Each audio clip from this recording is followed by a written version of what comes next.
process pertaining to the departments and entities of the Provincial Government of the Western Cape, consideration and adoption of draft committee report on the Western Cape Second Adjustments Appropriation Bill 2020, as well as consideration and adoption of minutes of the 26th of November, followed by resolutions.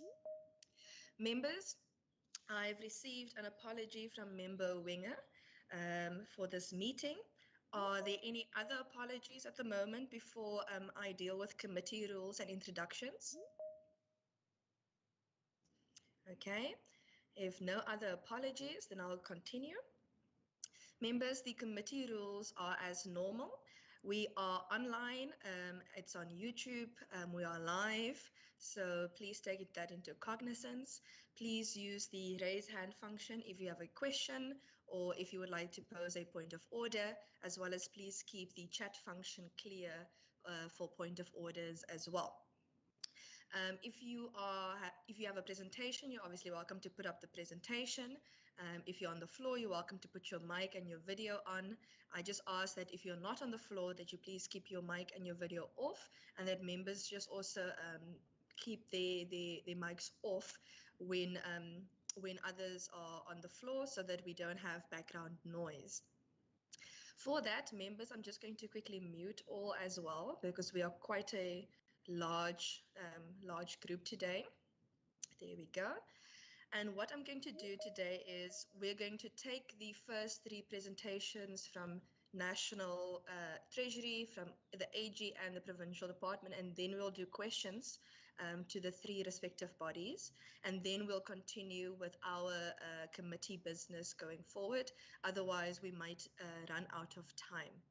Members, I'm going to allow you to introduce yourselves, and then I'm just going to allow for the officials, the lead of each team, to introduce themselves and or their team, because we are quite a large group today. So I don't want us to go through every single official introducing themselves today particularly, so rather introduce yourself when you're doing the presentation. But members, if you could just please introduce yourself for the record. Good morning, Rick Chairperson, Ricardo Mackenzie. Welcome, thank you. Good morning, Member Brinkers. Thank you. I heard Member Philander and Member Brinkers at the same time there. Good morning, Chairperson Lulama Mvimbi. Thank you, welcome. Good morning, Chairperson Regan Allen. Welcome. Goeiemôre, Voorsitter Dylan Mitchell. Welcome, Member Mitchell. Good morning, Chairperson Derek America. Welcome, Member America. Going once, going twice. Good morning, Chairperson Killian Postman. Welcome. Okay, are there any other members? Okay, if none, then I will now allow for the officials from National Treasury, the lead, to just introduce their team for us, please.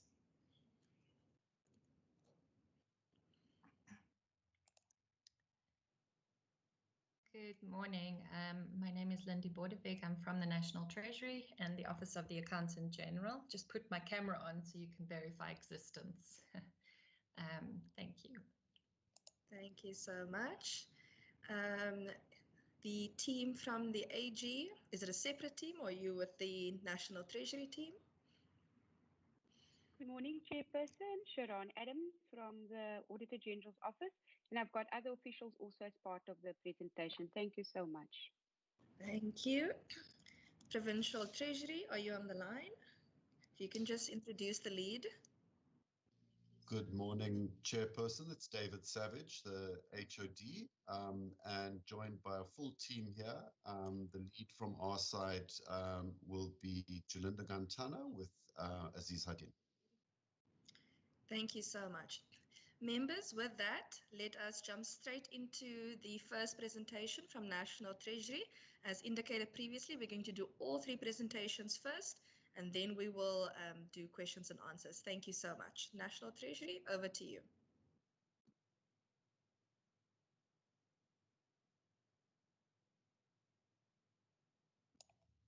Thank you, and thank you again for the invitation and the opportunity to discuss this matter with yourselves this morning.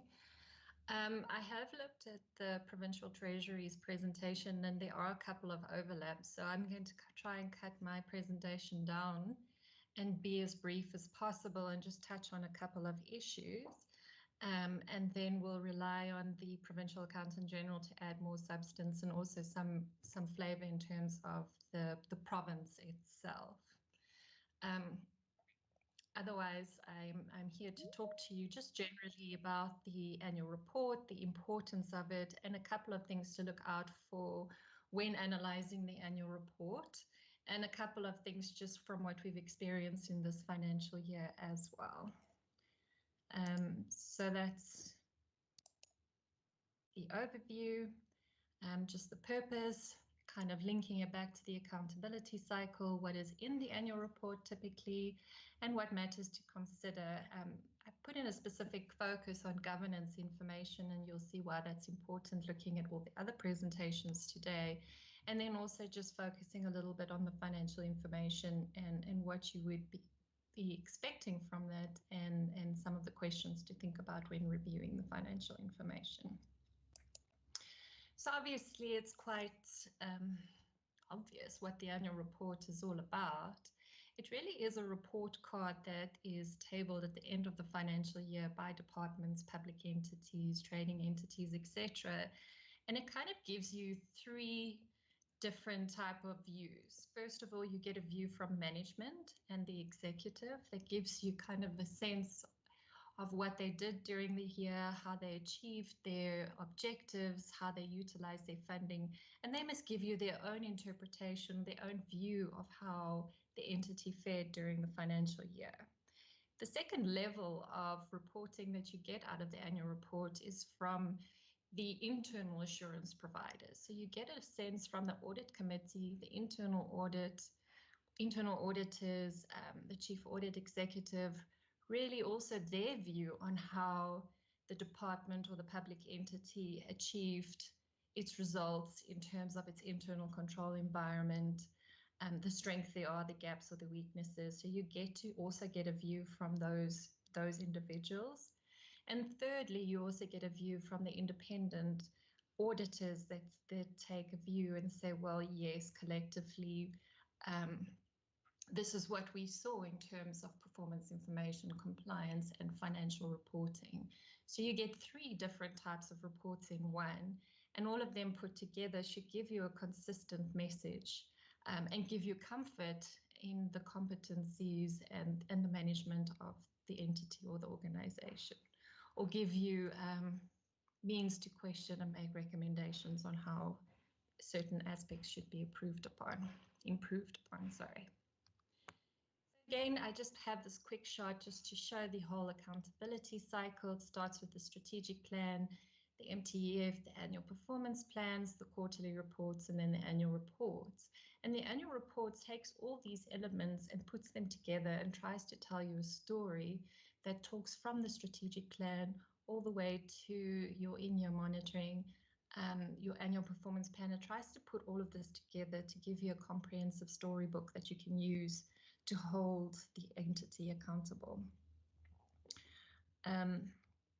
So these are the various sections, and you'll see in the next presentation there will be a further detail unpacking all of these. I think what I want to rather show you is on the next slide, kind of again illustrating, I'm more of a picture person, illustrating that the different sections of the report, how the information that the departments or an entity, the information that they prepared outside or at the beginning of the year or during the year will be used as inputs in preparing the annual report. So you would use your strategic plans for the general information, your performance information, the budgets go into the performance information, your annual performance plans also go there, the governance, the internal audit plans, the risk management plans, resolutions from oversight structures also come in there. HR information, there's all the other external publications that will be used as important inputs, and the financial information as well. So I think it's quite an interesting illustration of the annual report as a culmination of all these documents and the performance relating to all those documents at the end of the financial year. In terms of performance information, the next presentation will go into detail, and I think there's a lot of practice in terms of how that information should be reviewed and analyzed.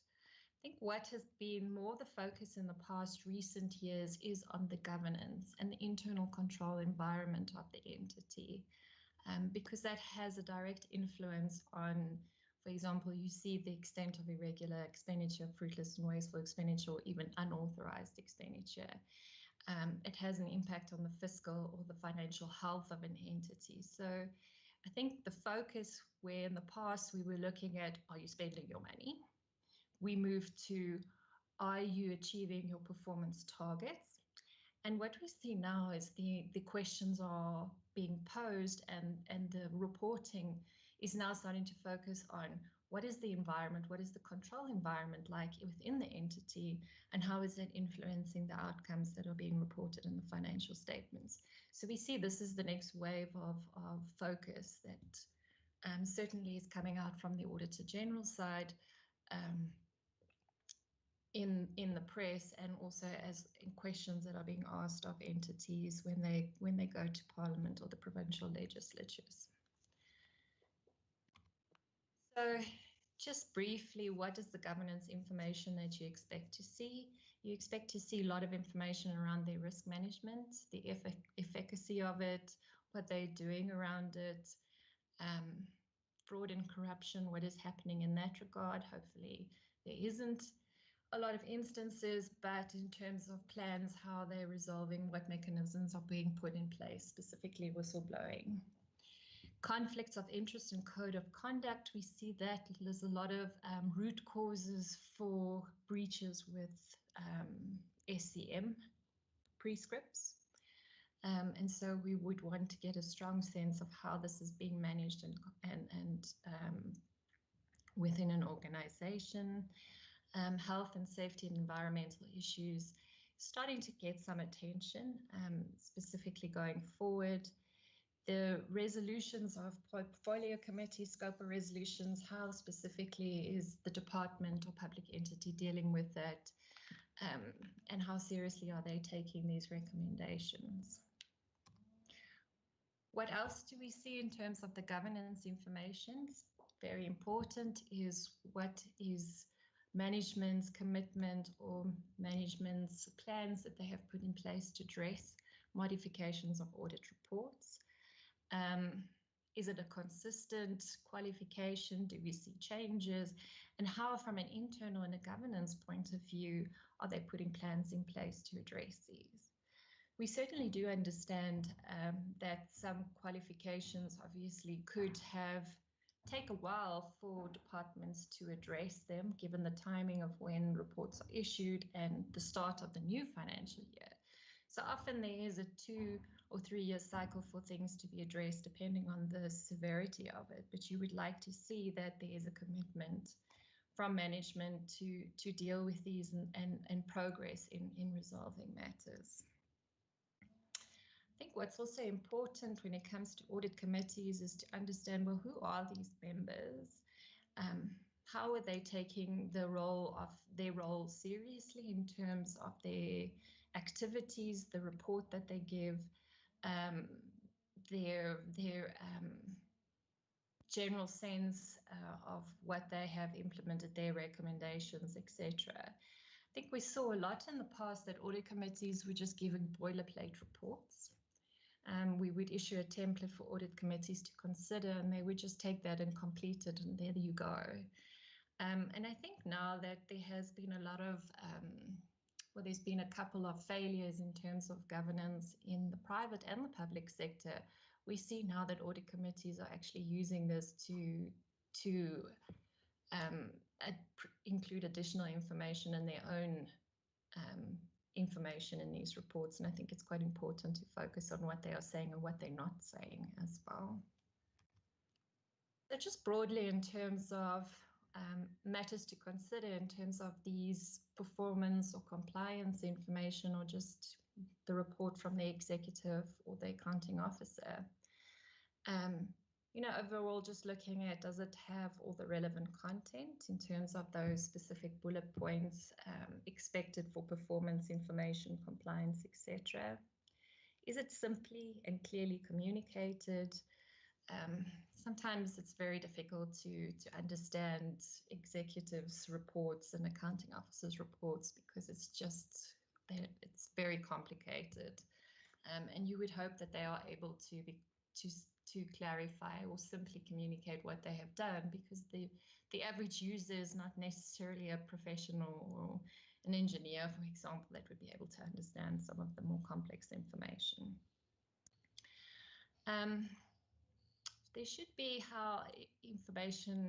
sufficient information on complex matters, and something specific that we would expect to see coming out of the annual reports this year is how they have dealt with the economic crisis and the impact of COVID on their performance, overall their internal control environments, and their spending in particular. So we would expect that most departments would have, and public entities would have, something on COVID that would give you comfort on how they operated in this year, even if it's just because of lockdown and individuals couldn't come to the office, and how they dealt with it. Important is that it's original. It's not the same story that you hear every year. We do see less of this now.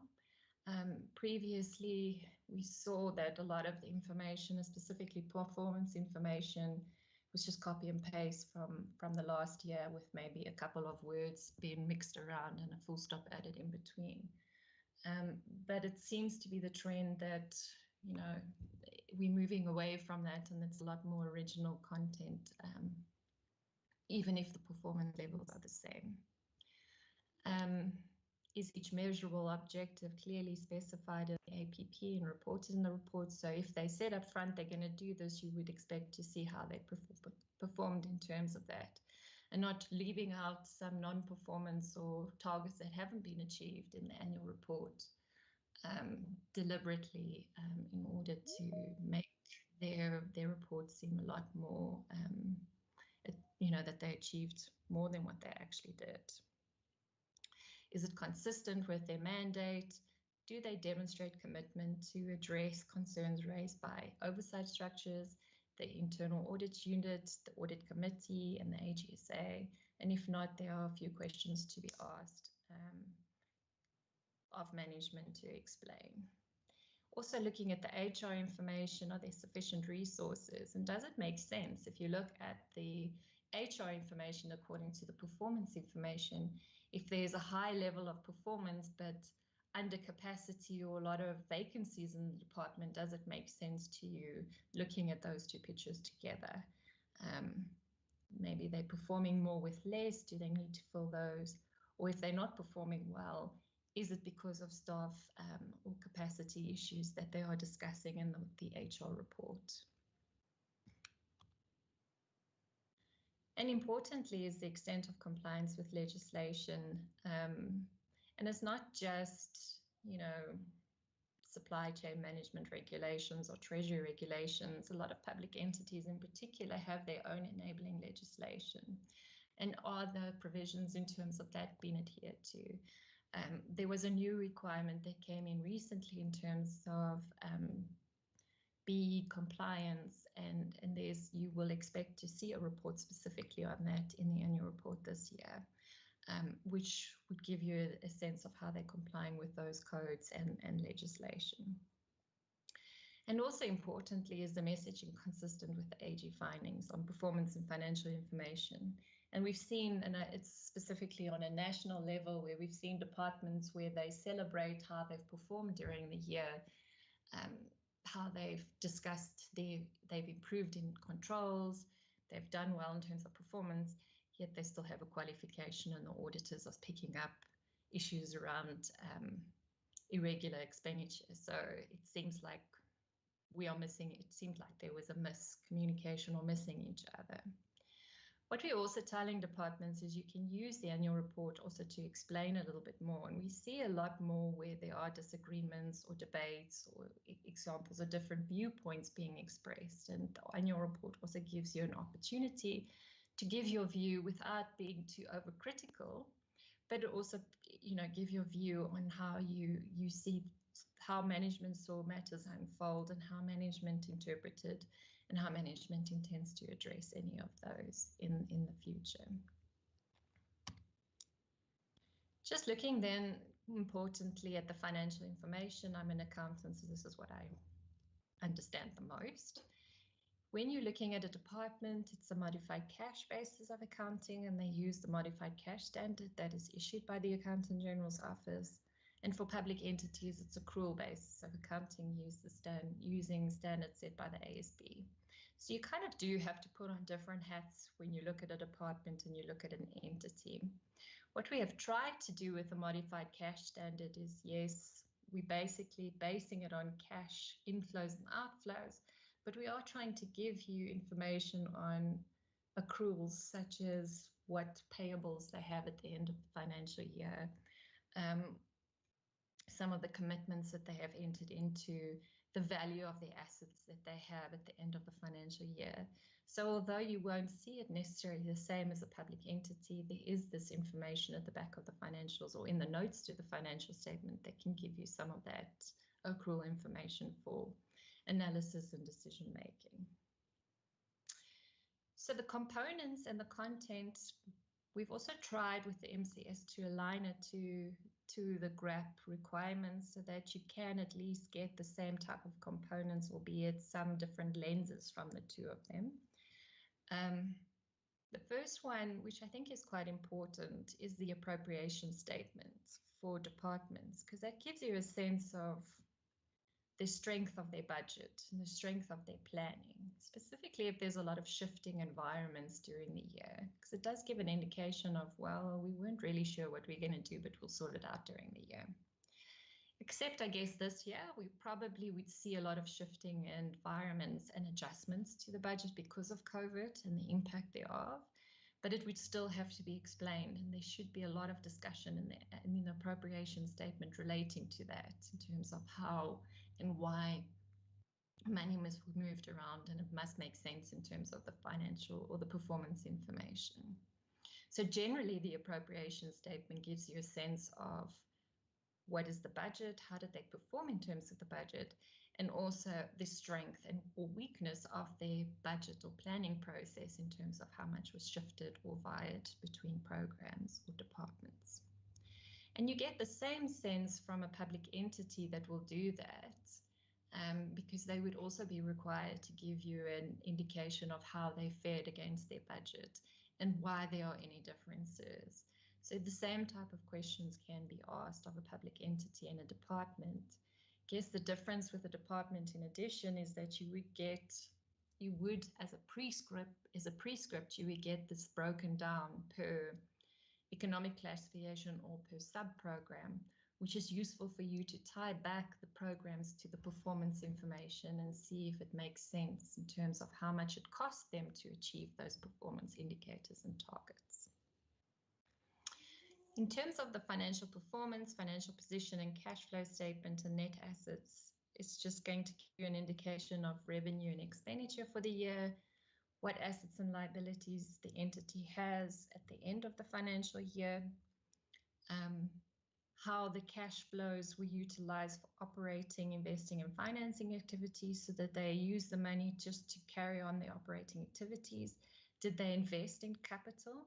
Did they invest in infrastructure assets, and how much of that investment went into infrastructure assets that will be utilized to deliver services in the future?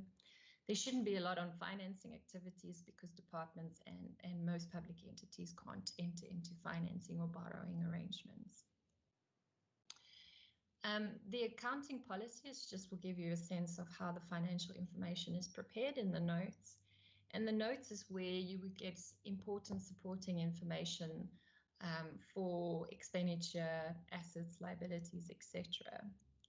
And what we see a lot of departments and entities are starting to do is with the notes, they give some management commentary, which is quite useful for them to explain, okay, well, the movement in this is because of this instance or because of these type of transactions. And it's quite useful, and we encourage departments and entities to include management commentary in addition to just the figures, because the figures, not everyone is completely financial literate, not everyone would understand the types of transactions they're into, and it's quite useful for you to, when you're reviewing the financial statements, to get their commentary on some of the notes as well. So just looking at, well, when we look at the financial information, what do we consider or potentially consider? The nature of the qualification obviously is important, and why did this arise? So it's important for us to get a sense of that. Is it a repeated offense? Is it something that's new? You know, does it again give you a sense of, is it a consistent message that you see from this?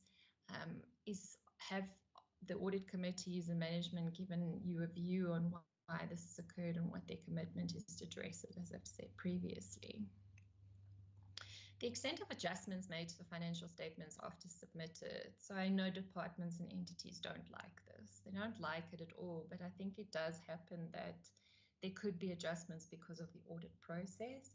But it does give you a sense of how ready or how complete or what the processes managers have in place to ensure that when they submit financial information to be audited, it is as complete as possible. So if there are significant adjustments happening, you know, you kind of get the sense, well, are you waiting for auditors to pick up errors? Or did you actually go through your own process to ensure that there aren't any errors or adjustments to make before that? So there ideally shouldn't be significant amounts. I think we probably may see that in this financial year, just because of the timing and the lockdown and the exemptions that were given. I think we might see a lot of that coming out in terms of adjustments made after submitted to audits.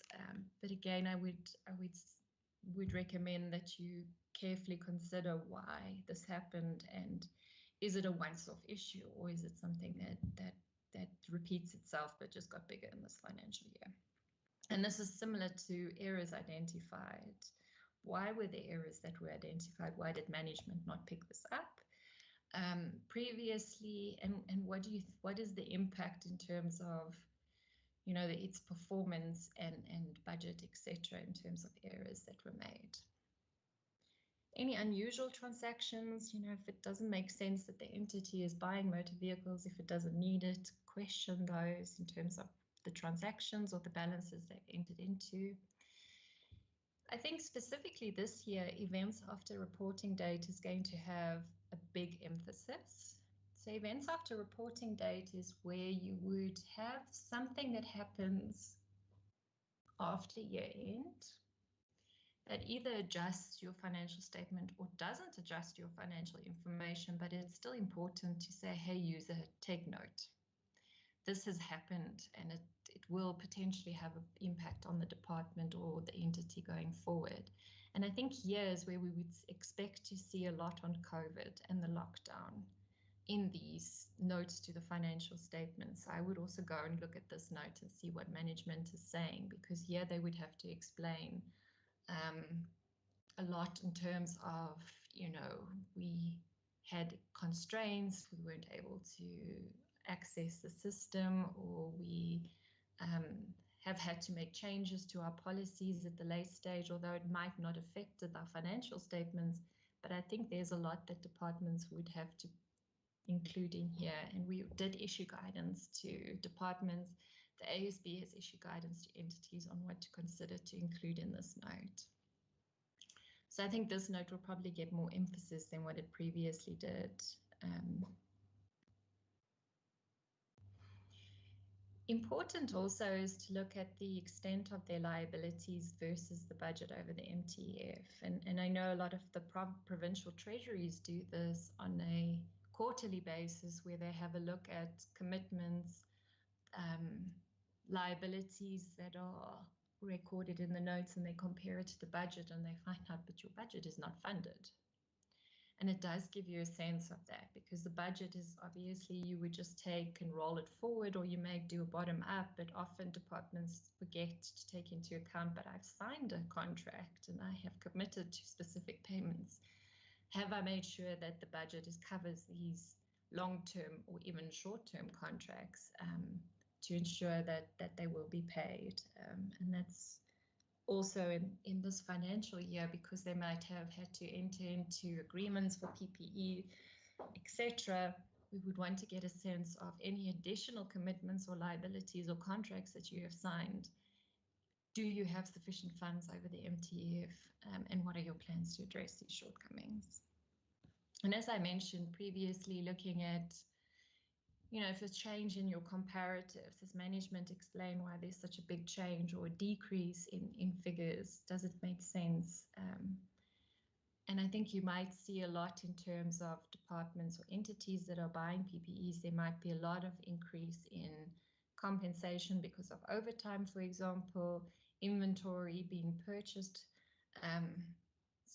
So some of it you would expect to see big changes in the numbers, but I would also question and ensure that entities are not taking advantage either.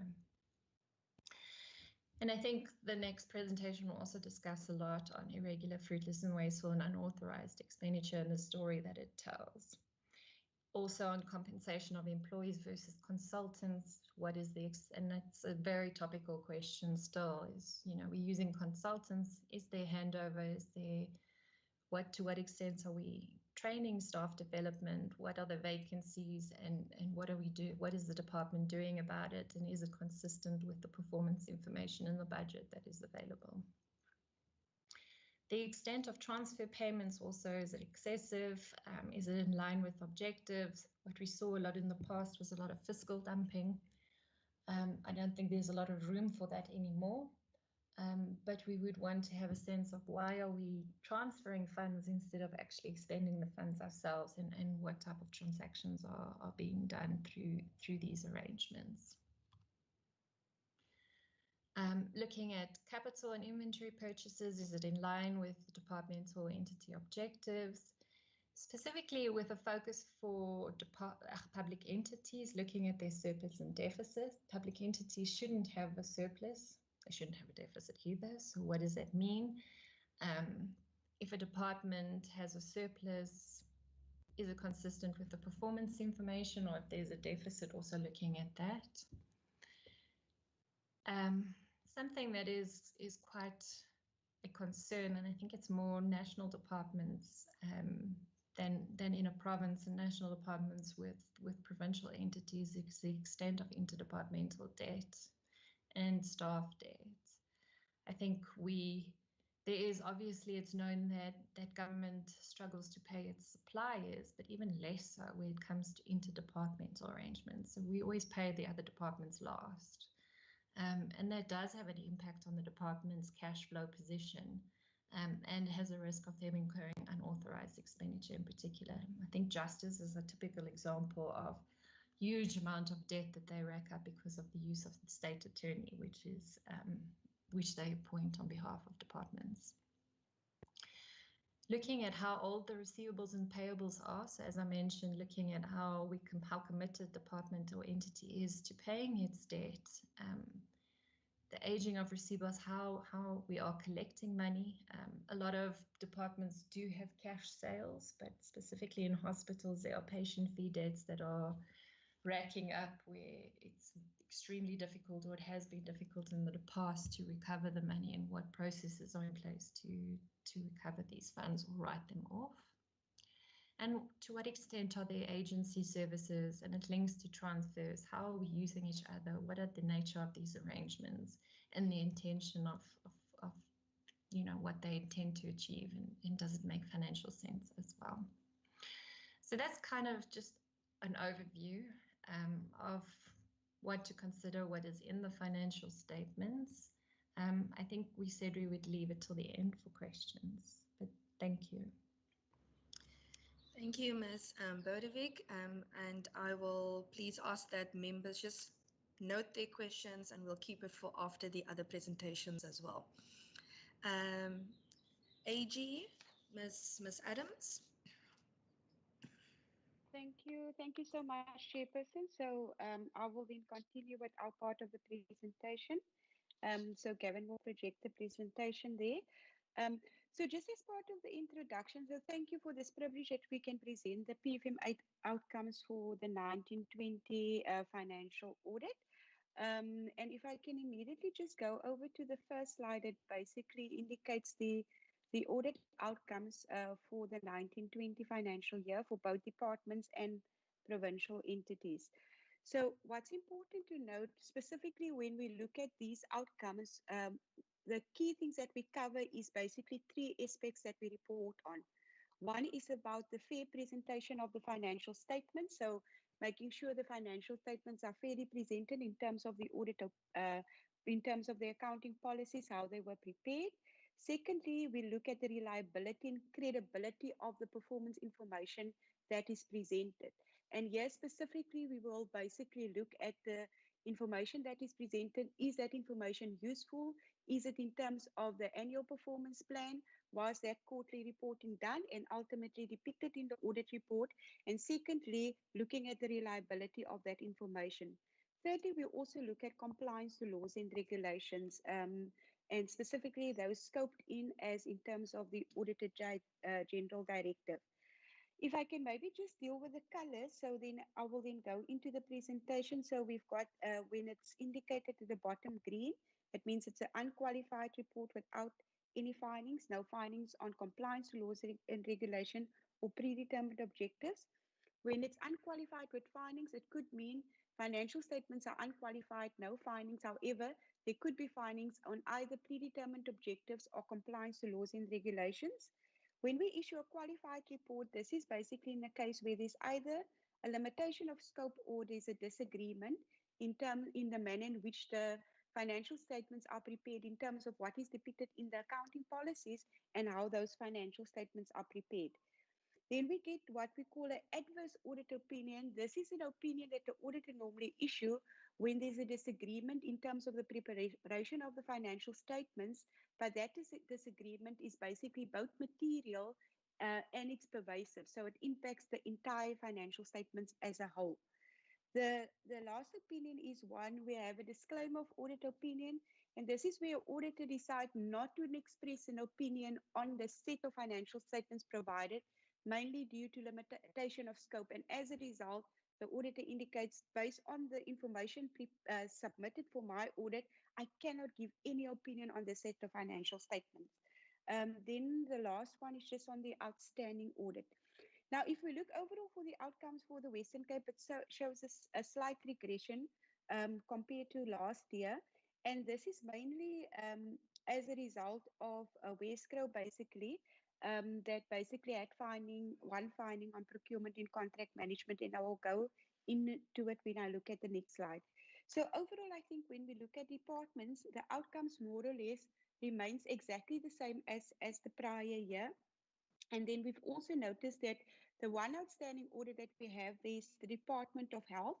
And the main reason for that outstanding audit is that because the Western Cape was basically the epicenter at that main time that we were busy with the auditing process, the decision was made to delay the audit process and to start it much later. And hence we're seeing to finalize that audit report by the end of January. Then on the department side, provincial entity side, that is the part where we basically see the one regression in the audit outcome. If I can move over to the next slide, which is basically the movement in the audit outcome slide. And this basically gives a clear picture in terms of what are the audit outcomes that basically improve, what remained unchanged compared to the last year, what has been the regression, and then the outstanding audit that I have touched on relating to the Department of Health. Now, if I can go maybe to, first of all, to the unchanged column, and if I can go to the qualified one. So that is the Department of Agriculture currently that is in that column, and the same as the previous years, where we've issued a qualified audit opinion, and mainly because of the disagreement between the treatment of goods and services versus transfer payment that has an impact of transfers and subsidies as disclosed in the financial statements of the department, and also the irregular expenditure that could have an impact on that. So that is a qualification area for a number of years that we have been reporting specifically for the Department of Agriculture. If I can go then to the one that says unqualified with findings, and maybe I can just first deal with the regress column for the members. So that one specifically related to Westgrow, and their specific finding related to declaration of interest. And as a result of that, declarations of interest not obtained on time to identify if there was any conflicts resulted in a regression in the audit outcome from a compliance to laws and regulation perspective. If I can go to the unchanged column, and first of all, with the Department of Education, so noting that the outcome stayed similar compared to the prior year, and mainly once again relating to the findings on predetermined objectives. And the findings was in terms of program we've audited, which was the public ordinary school. And similar to last year, some of these findings has also been reported in last year's audit report relating to the reliability of information. This year, the finding, we had one finding specifically relating to the use of information, and that related to the percentage of learners that was provided with textbook for all subjects. And there, in terms of the standard operating procedures to collate the information, those things were not consistent, and hence that specific finding were raised. Then we also had some findings on the reliability of information, and it's specifically related to the absenteeism rate of the teachers, and also the learners' textbook that we couldn't confirm and verify the information, and also the Funza Lusaka bursary scheme. So in that case, based on the evidence that was provided, we couldn't confirm that this evidence was reliable, and hence the department then received findings in the area of predetermined objectives. If I can then move but down to Casidra, and similar opinion as last year, unqualified with findings. And the main reason for this is two areas they basically had findings. The first part was on procurement and contract management, and this was in terms of compliance with the triple PFA, where those prescript was not complied with. And then secondly, relating to predetermined objectives, there was finding specifically on program 3 relating to the reliability of information, and this deals with the one objective of rural infrastructure and poverty alleviation, and that had to do with the number of projects implemented in the previous year. So when we looked at the source document or the events, it didn't correlate to what was disclosed in the annual performance report. So those were the findings specifically pertaining to Casidra. On the Gambling and Racing Board, and the same outcome as the prior year, and the main reason why they are still remaining in that position is mainly due to your finding on procurement on contract management, where competitive bidding processes wasn't followed for a bit over 500,000, and that resulted in that specific audit outcome for Gambling and Racing Board. So important to note also, there's about quite a number of departments and entities that actually sustained the clean audit outcome compared to the last year. And that was mainly due to the appropriate internal control processes that was implemented, and also in terms of the preventative controls that those departments and entities had. And as a result, they could basically sustain the clean audit outcome. The one thing I just needed to mention, because the information that we're presenting here to yourself relates overall to what we call our general report applicable oddities that we normally publish. So the small oddities are not included in this presentation, but maybe just for the interest of the members to just indicate those 4 entities that's not included and what the audit outcomes was. So the 4 entities that's not included in this presentation is Heritage Western Cape, Cultural Commission, Language Committee, and then the Liquor Authority. And I can indicate all 4 of them that get obtained clean audit outcomes for this financial year under review. If I can perhaps move to the next slide of the presentation. that basically deals with the quality of the financial statements that we received and the quality of the performance information that we received. And I think specifically when we look at the financial statements submitted, I think we had 100% submission rate within the province, so everybody submitted on time. And when we look specifically at the quality of the financial statements submitted, that comes back to material misstatements that was identified. I think there's an improvement compared to last year, where we only had one auditee basically that had a material misstatements in the financial statements reported. And in this case, it's basically agriculture that has that specific finding reported in their audit report. So I think overall, I think if you look at the submission of the financial statements and the quality of the financial statements, the quality is quite good within the province, that there is no material findings that we've reported by departments and entities except for one. When we just move down a bit to the slide with the heading of the performance information, and there again, all information was submitted for audit purposes, so there we indicate 100%, which is the same as last year. Then we come to the quality of the submitted information. So what the specific stats talks about is to say, based on the evidence that was submitted for audit purposes, how many basically indicated there was no findings relating to this evidence that was submitted. So last year there was 58%, this year 68%. So we can see there's an improvement in the quality of the information submitted then for audit purposes. Further on, after then the corrections had been made by the departments that actually had material findings, and they were the Department of Social Development that had material findings on reliability that was corrected, Provincial Parliament, Department of Cultural Affairs and Sport, and then Westgrow. And all of these was subsequently corrected as part of the audit process. So from that perspective, it has been corrected. Then if we then go further onto the slide, so then we said reliable reporting achievements is basically a 90%. So in two instances, the corrections couldn't be made. So that was, as I previously indicated, for the Department of Education and then CACIDRA.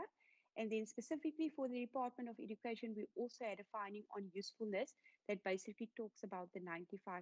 So in one instances, we had basically a finding on the usefulness of information. And I've spoken earlier about that relating to the textbook that had to be delivered to all learners. So that's on the quality of the financial statement and then on the performance information. If I can move over to the next slide. So the next slide basically deals with compliance to laws and regulation. And here we're basically looking at all laws and regulation that we have scoped in terms of the Auditor General's Directive. Now, if we look overall at these findings for the current year compared to the prior year, it shows a slight regression in the area of compliance to laws and regulation. And the main reason for that regression is relating to the area on procurement and contract management that I've mentioned earlier. So the entities that basically was affected by this findings was basically Gambling and Racing Board that I've basically mentioned. It was Westgrow and CACIDRA. And then on the quality of the financial statement was basically the Department of Agriculture. So that is just from a compliance to laws and regulation where it depicts a slight regression, and mainly because of those findings that was then reported in the audit report.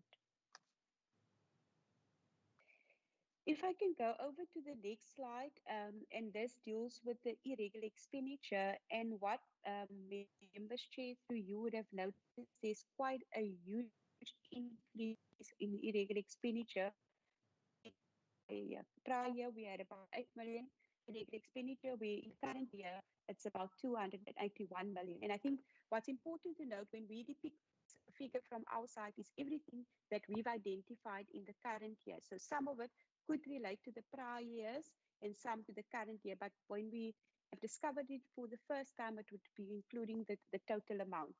And basically to note in terms of this information, and I think later on when Provincial Treasury will be doing a presentation, they will also be going into much detail per the irregular expenditure for each department, taking into account the closing balance and what is still basically being investigated. So important to note, when we specifically look at this irregular expenditure, the biggest contributor of this irregular expenditure was the Department of Human Settlements. And that mainly had to do with the framework agreement that they advertised that there was a limitation in terms of that all location had to be in the Western Cape. And hence from that side, we saw it as a bias a bit. So from that perspective, it resulted in the biggest quantum of irregular expenditure that is disclosed.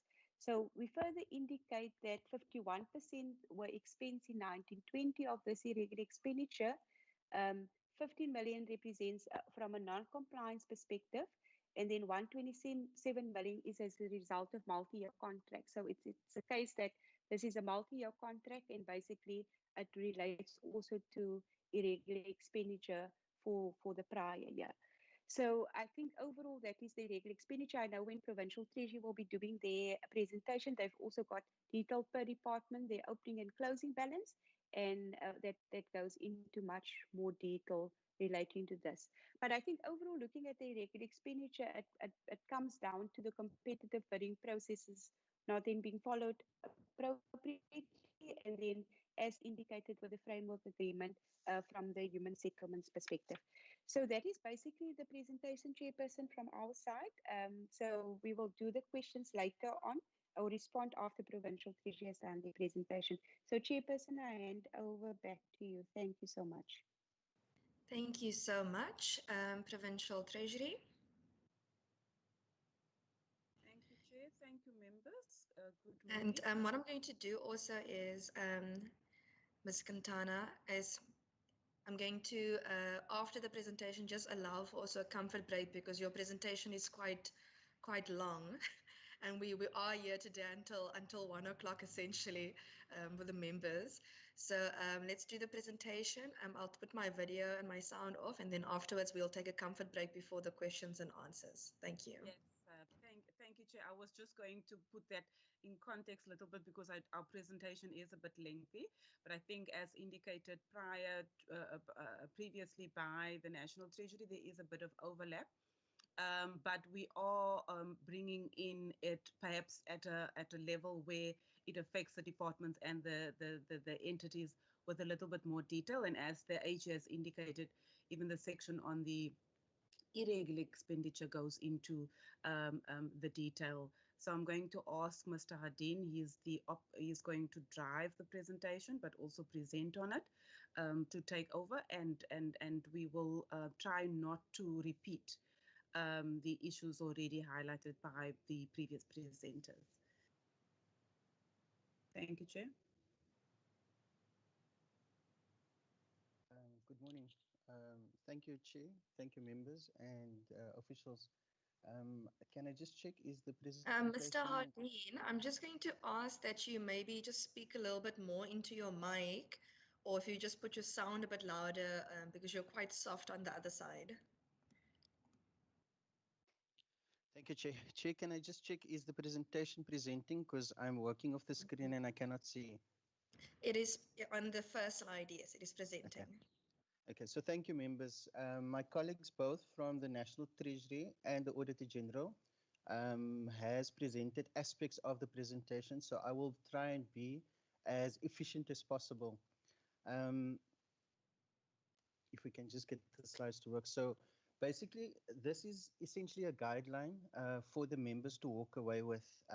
It essentially gives you a summary of the key sections in the annual report, and it gives you a recipe so that you build up consistency in terms of what to expect in the annual report, what the various sections covers, and it allows you then to make across the 14 departments and across the 10 entities, because it generates consistency. You can essentially go to the areas specifically that you want to delve into.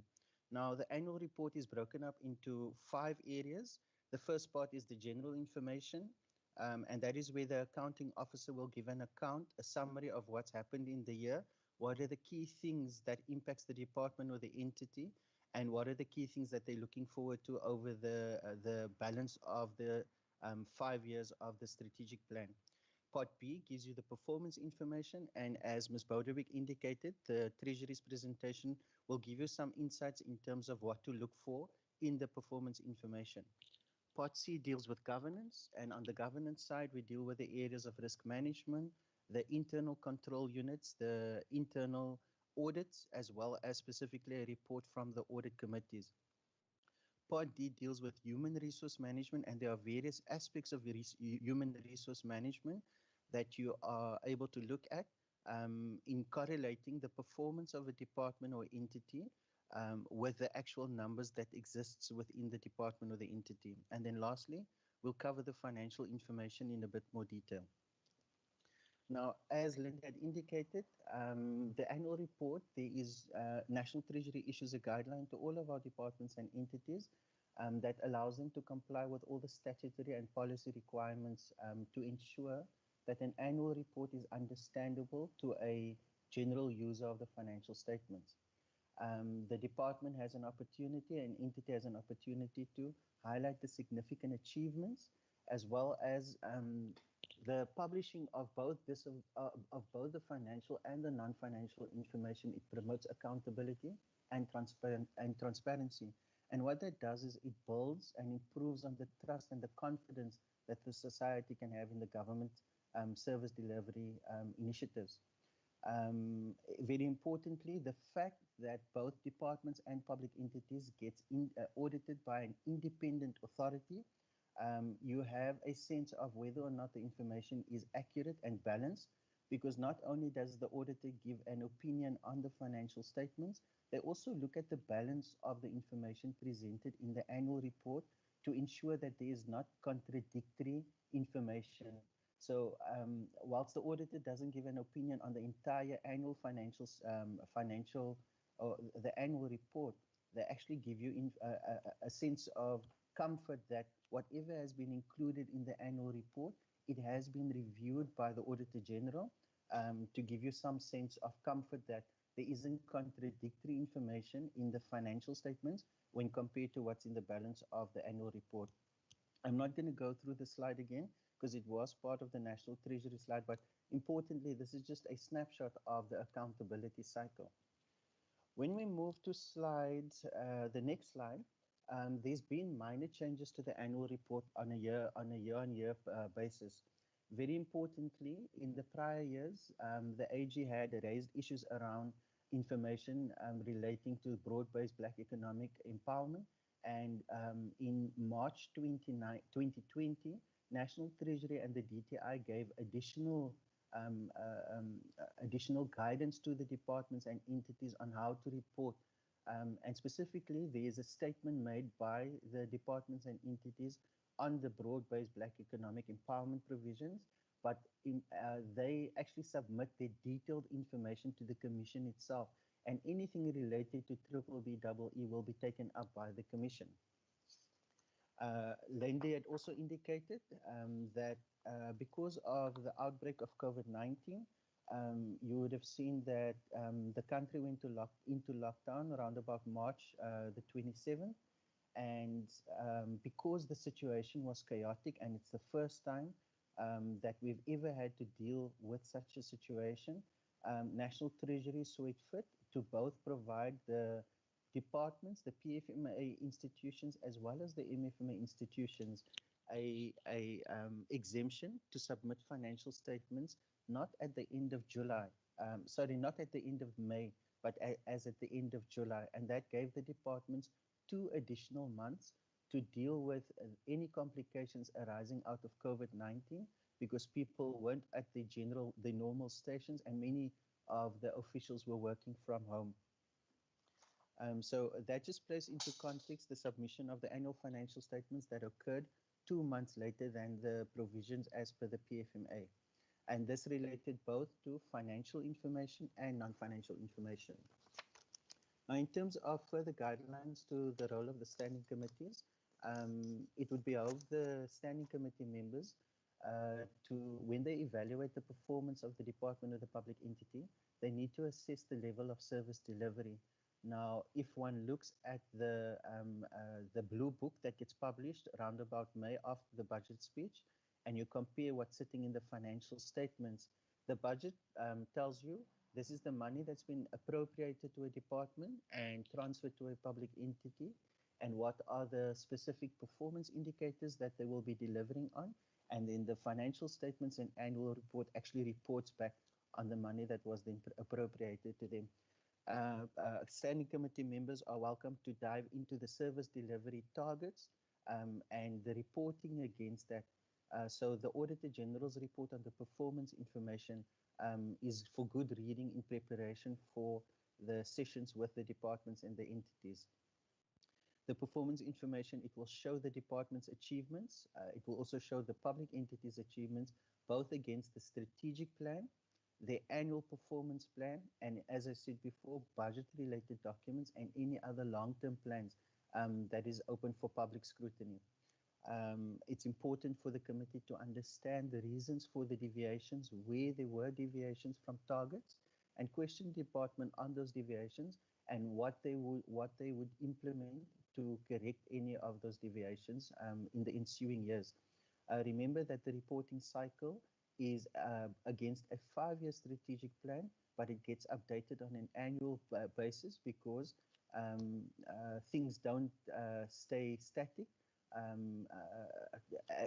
2020 is a year where we've actually witnessed that things don't stay static, and there had to be a number of shifting and a number of environments to specifically accommodate the outbreak of COVID-19 and how we were going to best utilize the funds to ensure that governments can still deliver the most number of services with the least amount of money. The members must also note that the reporting ensures that there's transparency in the reporting, and it is also up to the oversight body to hold the institutions accountable for what is being reported. But more of that when you have your individual sessions with the departments and the entity. In terms of the next slide, slides 10 to 19, or the general information, you will find that every set of annual report from a department covers at least the following. It will cover the list of abbreviations or acronyms used by the department. There's normally a forward by the minister of the department. Very importantly, there's a report by the accounting officer or the accounting authority, and this is as almost like an executive summary to be used. If you had read nothing else, the executive summary will tell you what were the conditions presented to the department and what they have done with the money that has been appropriated to them. There's also a statement of responsibility and confirmation of accuracy in the annual report. The departments will cover their strategic overview, what is their vision, what is their mission, and what's their values, and this information is generally standard information that will appear in every annual report and in every year's annual report. They also give you an indication of the legislative and other mandates that has to be followed within the context of the law, and they give you an organizational structure. And if you correlate the organizational structure with Part D of the annual report, which is the human resource management, you would see what are the vacancies, the staff turnover, any kind of things related to anything related to human resource, or the most important asset that the department and entity has, it's its people. So Part D must be used in understanding both the organizational structure and how that has been effected during the year. And then lastly, you would also find under the general information entities that reports to the minister or the MEC.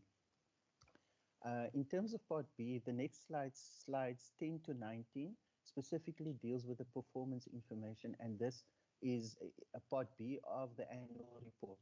So you would find in that section, you would find the Auditor General's report on the predetermined objectives, and there's essentially a statement regarding the usefulness and the reliability of the performance information, and it is incumbent on the members to specifically look at the paragraph of the AG's report that speaks to that performance information.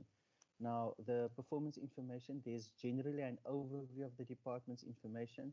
There's the service, they sketch for you the service delivery environment.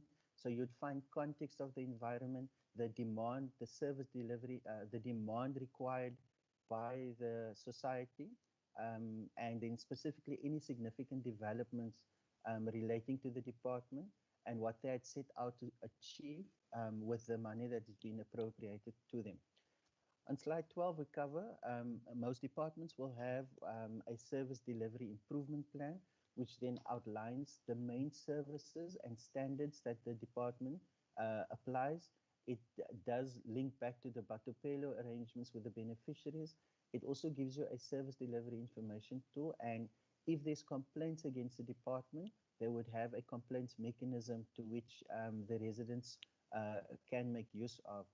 Now, the service delivery improvement plan is generally developed every 3 years within the planning cycle, and the current service delivery implementation plan covers the period 1 April 2018 to 31st of March 2020, and we are now in the second year of that 3-year cycle.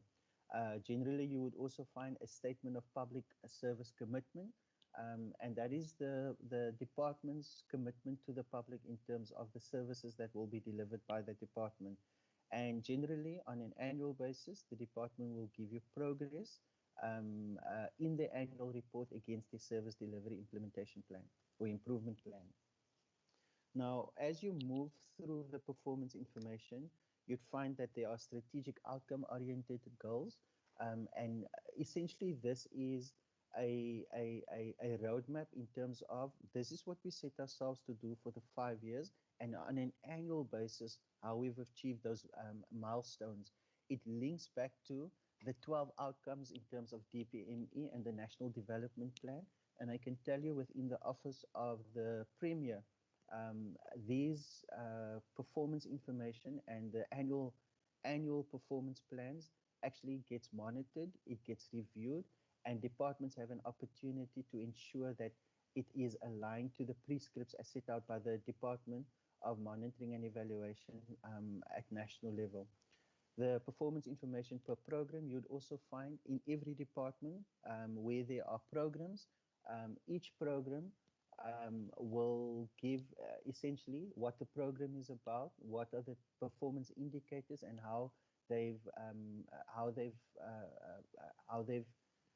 performed against that. And in terms of the Auditor General's audit, they would normally select a specific program or two and go into depth in terms of the quality of the performance information, and then they would give you a sense of whether or not the information is reliable and whether information is useful. So Ms. Adams did indicate that they audit according to the National Auditor General Directive, and in the current year, because of COVID-19, you'd find that in most cases, one program has been audited, and they would have given an opinion regarding that one program. Under the performance information, key things to look out for is the strategic objectives, the performance indicators, what were the planned targets, and what was the actual achievements. And as said before, it's important for the committee to look at the deviations. If there were any deviations, what were the reasons for those deviations? And if the deviations was negative, what are the mitigating or what are the corrective actions that the departments and entities will implement to ensure over the 5 years they still achieve their strategic outcomes. What's also important for Provincial Treasury when we do monitor this, we look specifically at the programs and the sub-program performance indicators. So you generally get a good sense from a governance perspective that it's not only a report that's looked at once a year, it's actually looked at on a quarterly basis by the Provincial Treasury and by the Department of the Premier. So there's consistent monitoring, and as long as there's monitoring, you'd find that the departments and the entities, they actually report, and there's more credibility because it's not just a once-off report that they have to do. And this allows them to ensure that there is good systems in place to ensure that they actually collect the information throughout the year so that there is minimal adjustments at year end. Again, under every program, where there's been changes, there would be an indication of what is the strategy to overcome the areas of underperformance, if there was any changes to planned targets, and then again, there would be a linking to the performance with the budgets, which is key because all of the targets can ultimately be linked to budgets. And that's an important area for the committee that will have the oversight over the annual reports. That's an important area to look at. Very importantly, look at the reasons for variations, and it should be discussed looking at the organizational environment as well as the service delivery environment.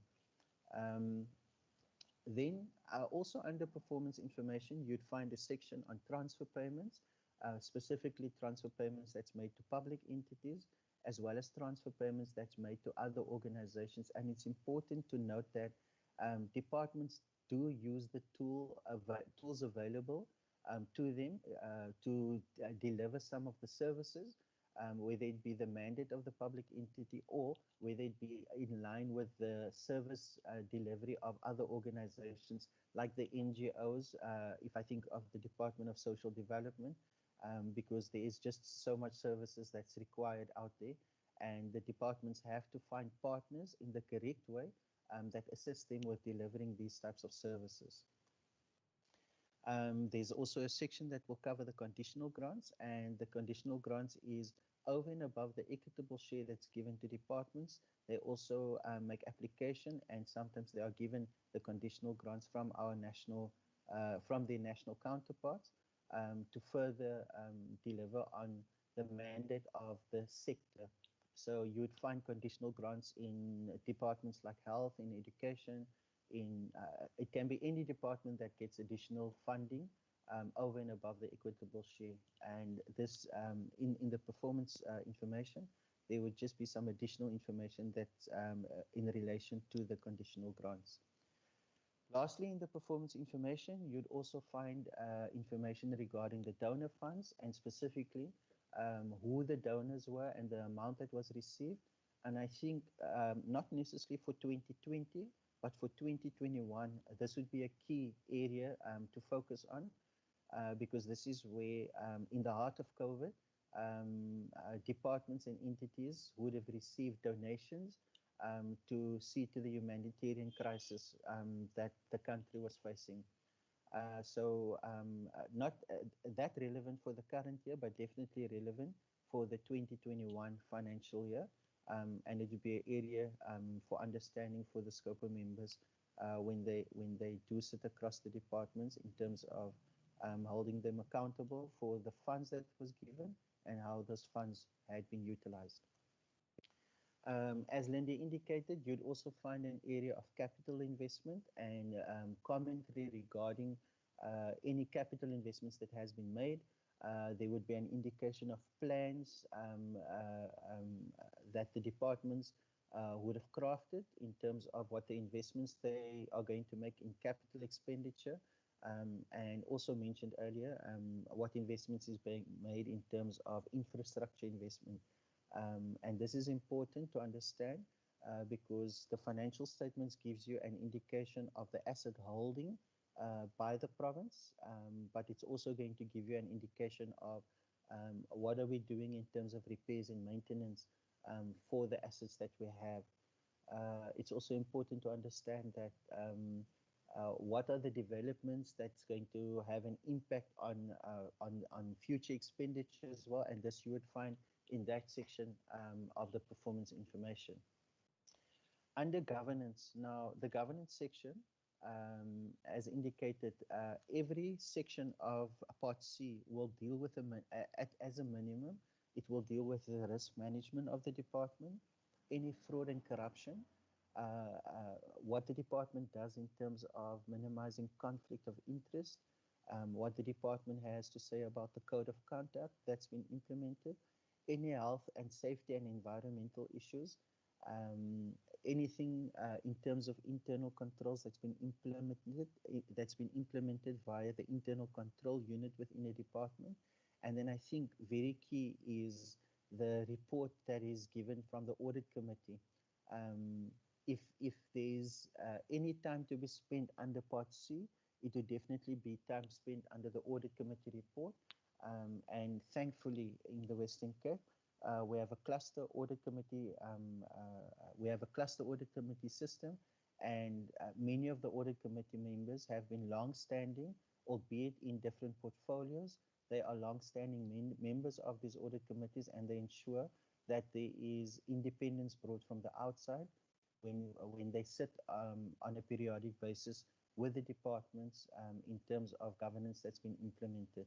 So the members have an additional leg of assurance provided by the audit committees, because these are members, these audit committee members are not necessarily involved in the daily operations, but they bring an external flavor to whether it be IT controls, whether it be human resource management, whether it just be generally governance management within a department.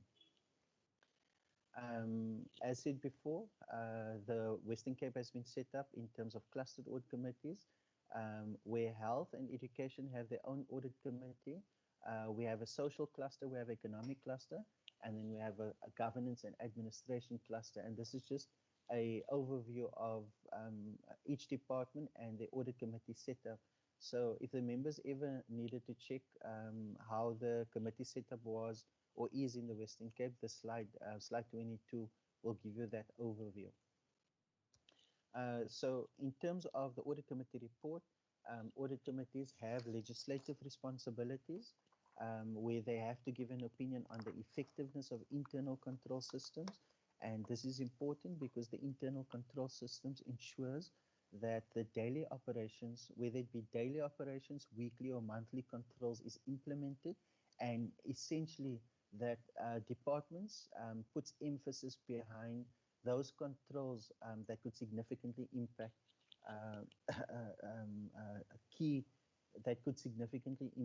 lapses, or where lapses could have significant impacts on the department. The audit committee also gives an effectiveness of the internal audit function. They address any of the risks to be covered, both from the internal and the external audits. They give commentary on the annual financial statements, and they also give a heads up in terms of any accounting or auditing issues or concerns that has been identified by themselves in concert with the Provincial Treasury. So it gives you another sense, or an independent sense, of what to look out for or what to consider when holding the department and the entities accountable. They also give you a statement of compliance with the legal and regulatory provisions. And lastly, they would give you a listing of the activities by the internal audit function. How was the coordination with the external auditors? They'll give you a sense of the internal audit reports and management's responses to any and all of the audit recommendations that's been made. They will specifically focus on the internal audit function. They give you a statement of reviewing and approving the risk-based internal audit plans. They will give you a sense of, on a quarterly basis, once they've sat with the department, their own opinion regarding the functioning of the internal audit. They also have oversight over the in-year monitoring and the quarterly performance reporting processes. So the annual report, whilst it's a culmination of events that's taken place during the year, it's a once-off report at year end. What the audit committee does is, on a quarterly basis, they look at the in-year monitoring from the financial perspective, and then they look at the non-financial information on the quarterly performance reporting. They also practice oversight over the risk management processes, and this is where they interrogate the department's ability to firstly identify the risks, whether it is strategic or operational risks, and they ensure that the department actually addresses any of the risks that's identified and that's within their control. They also have oversight over the ethics program of a department, as well as any forensic investigation reports. They will hold provincial forensic services. They'll call forensic services to a session in the audit committee to explain if there's been any cases identified and any progress made against any investigations or reports that's been issued by them. And then lastly, they will review the annual financial statements before submission to the Auditor General. And then when the audit report is also issued, they'll have a sense of the assessments during the year if there's any contradictory information brought out by the Auditor General in the audit report as issued after a audit of both the financial information and the non-financial information. As said before, the human resource part D of your annual report is the human resource management, and this area is quite extensive because it goes into the legislation that covers the human resources. It gives you an introduction to human resource planning. It highlights the personnel-related expenditure. It goes in depth into employment and vacancies. It looks at whether or not the department has had any job evaluations done in the year. It looks at employment changes. It looks specifically at employment equity. And one of the laws that it specifically looks at is the signing of the performance agreements of the senior members of service within government. Then it goes into the filling of our SMS posts. And as said before, you need to correlate the information that's in Part D with the organizational organogram. And that will give you a sense of how the department has been able to deliver with the vacancies or with the post that has been filled. And something that's important to watch out in that area is the vacancy rate within the department, but also noting that the province has a specific strategy in terms of managing the cost of employment in the province. And more information can be had or can be asked of Provincial Treasury in terms of how they've managed the COE limit within the province to ensure that there is sufficient money set aside for COE as well as for goods and services and capital acquisitions or capital payments. This section of the annual report will also give you an understanding of foreign workers that's been appointed. It gives you a sense of the leave utilization within the department.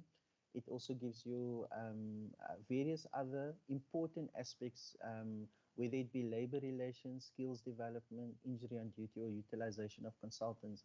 Importantly, in 2016-2017, National Treasury issued a National Treasury instruction regarding the cost containment, and part of that was utilization of consultants, where there has to be a downward trajectory of the use of consultants, because consultants essentially must be used for once-off expertise, and it should not be in the department's interest to appoint consultants year on year. So there should be a downward trend on consultants, but also depends on the nature of the business and the types of projects that departments and entities have implemented to ultimately achieve their service delivery mandates. Slides 25 through to 40 speaks to the human resource management, and for the sake of efficiency, this can always be a reference back to when you do go over the annual reports to see the various information or insights that you can garner. So I'm not going to go through slides 25 to 40, save that the introduction slide will tell you the key aspects to look at or that's available when you're looking at Part D. Part E, financial information. I think very importantly, if there's any new members, it's just to understand the different types of audit opinions.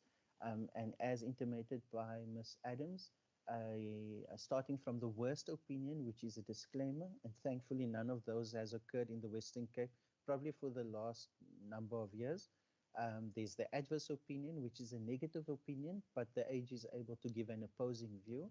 Qualified opinion, and as indicated before, there's only one department that has received a qualified opinion.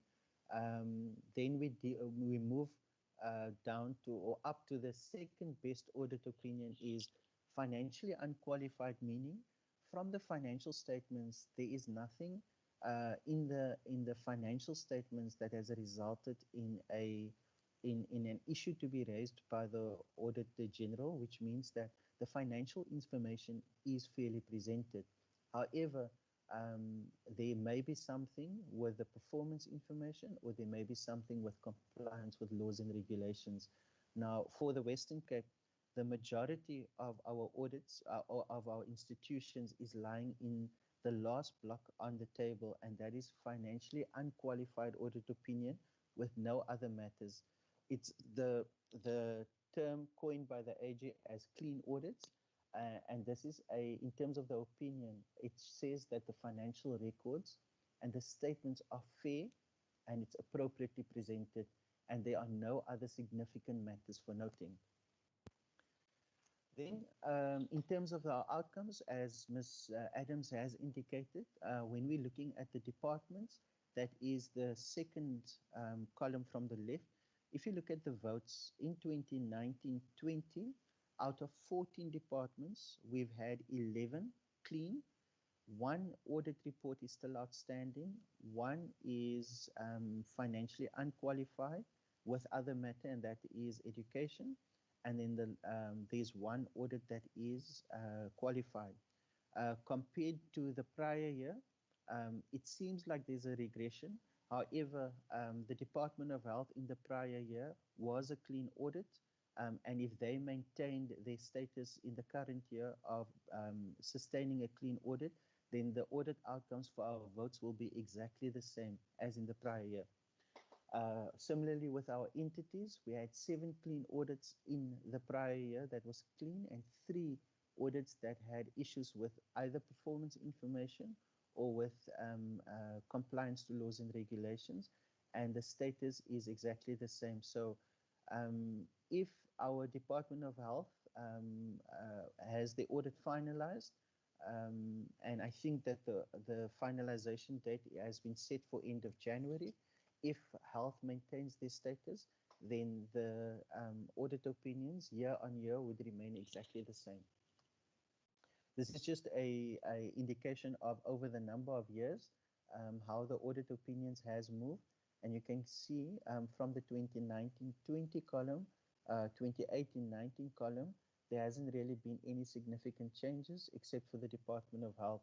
And if you compare that to the prior year, the audit opinions appears to have remained the same, with 1 or 2 variances between departments. But generally, what this shows is that the departments are consistently performing, and they have a very, very strong foundation of governance, whether it be related to financial information, whether it be related to performance information, or whether it be related to compliance with laws and regulations. The departments have consistently implemented of the highest standards across all of our departments. And if we go to the next picture, similarly across all of our entities.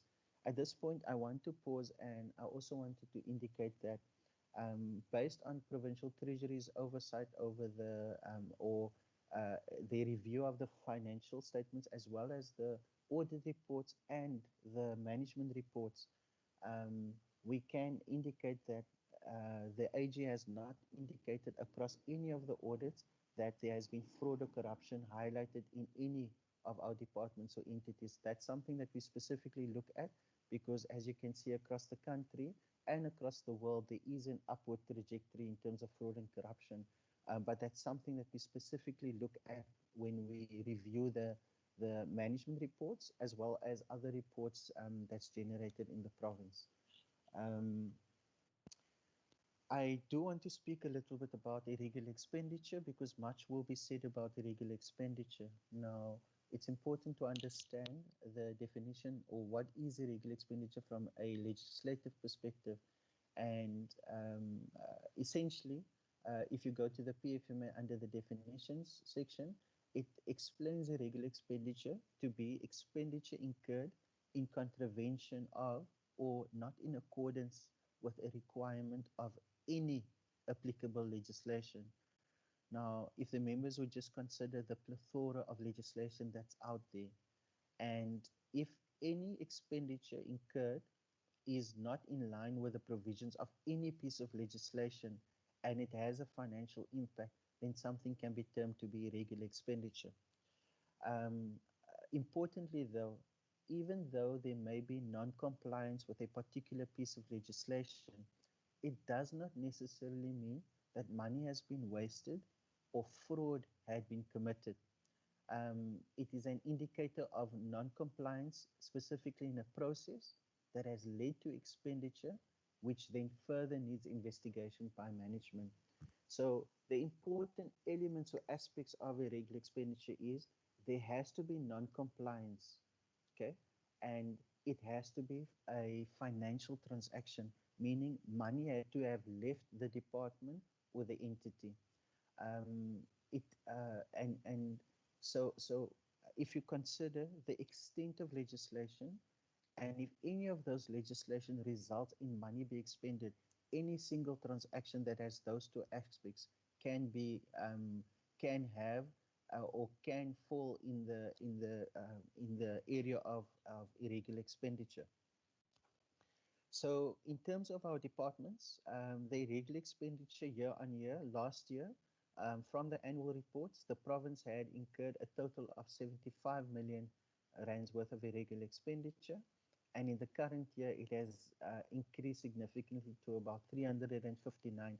But if you look year on the comparatives, the department that stands out the most is the Department of Human Settlements.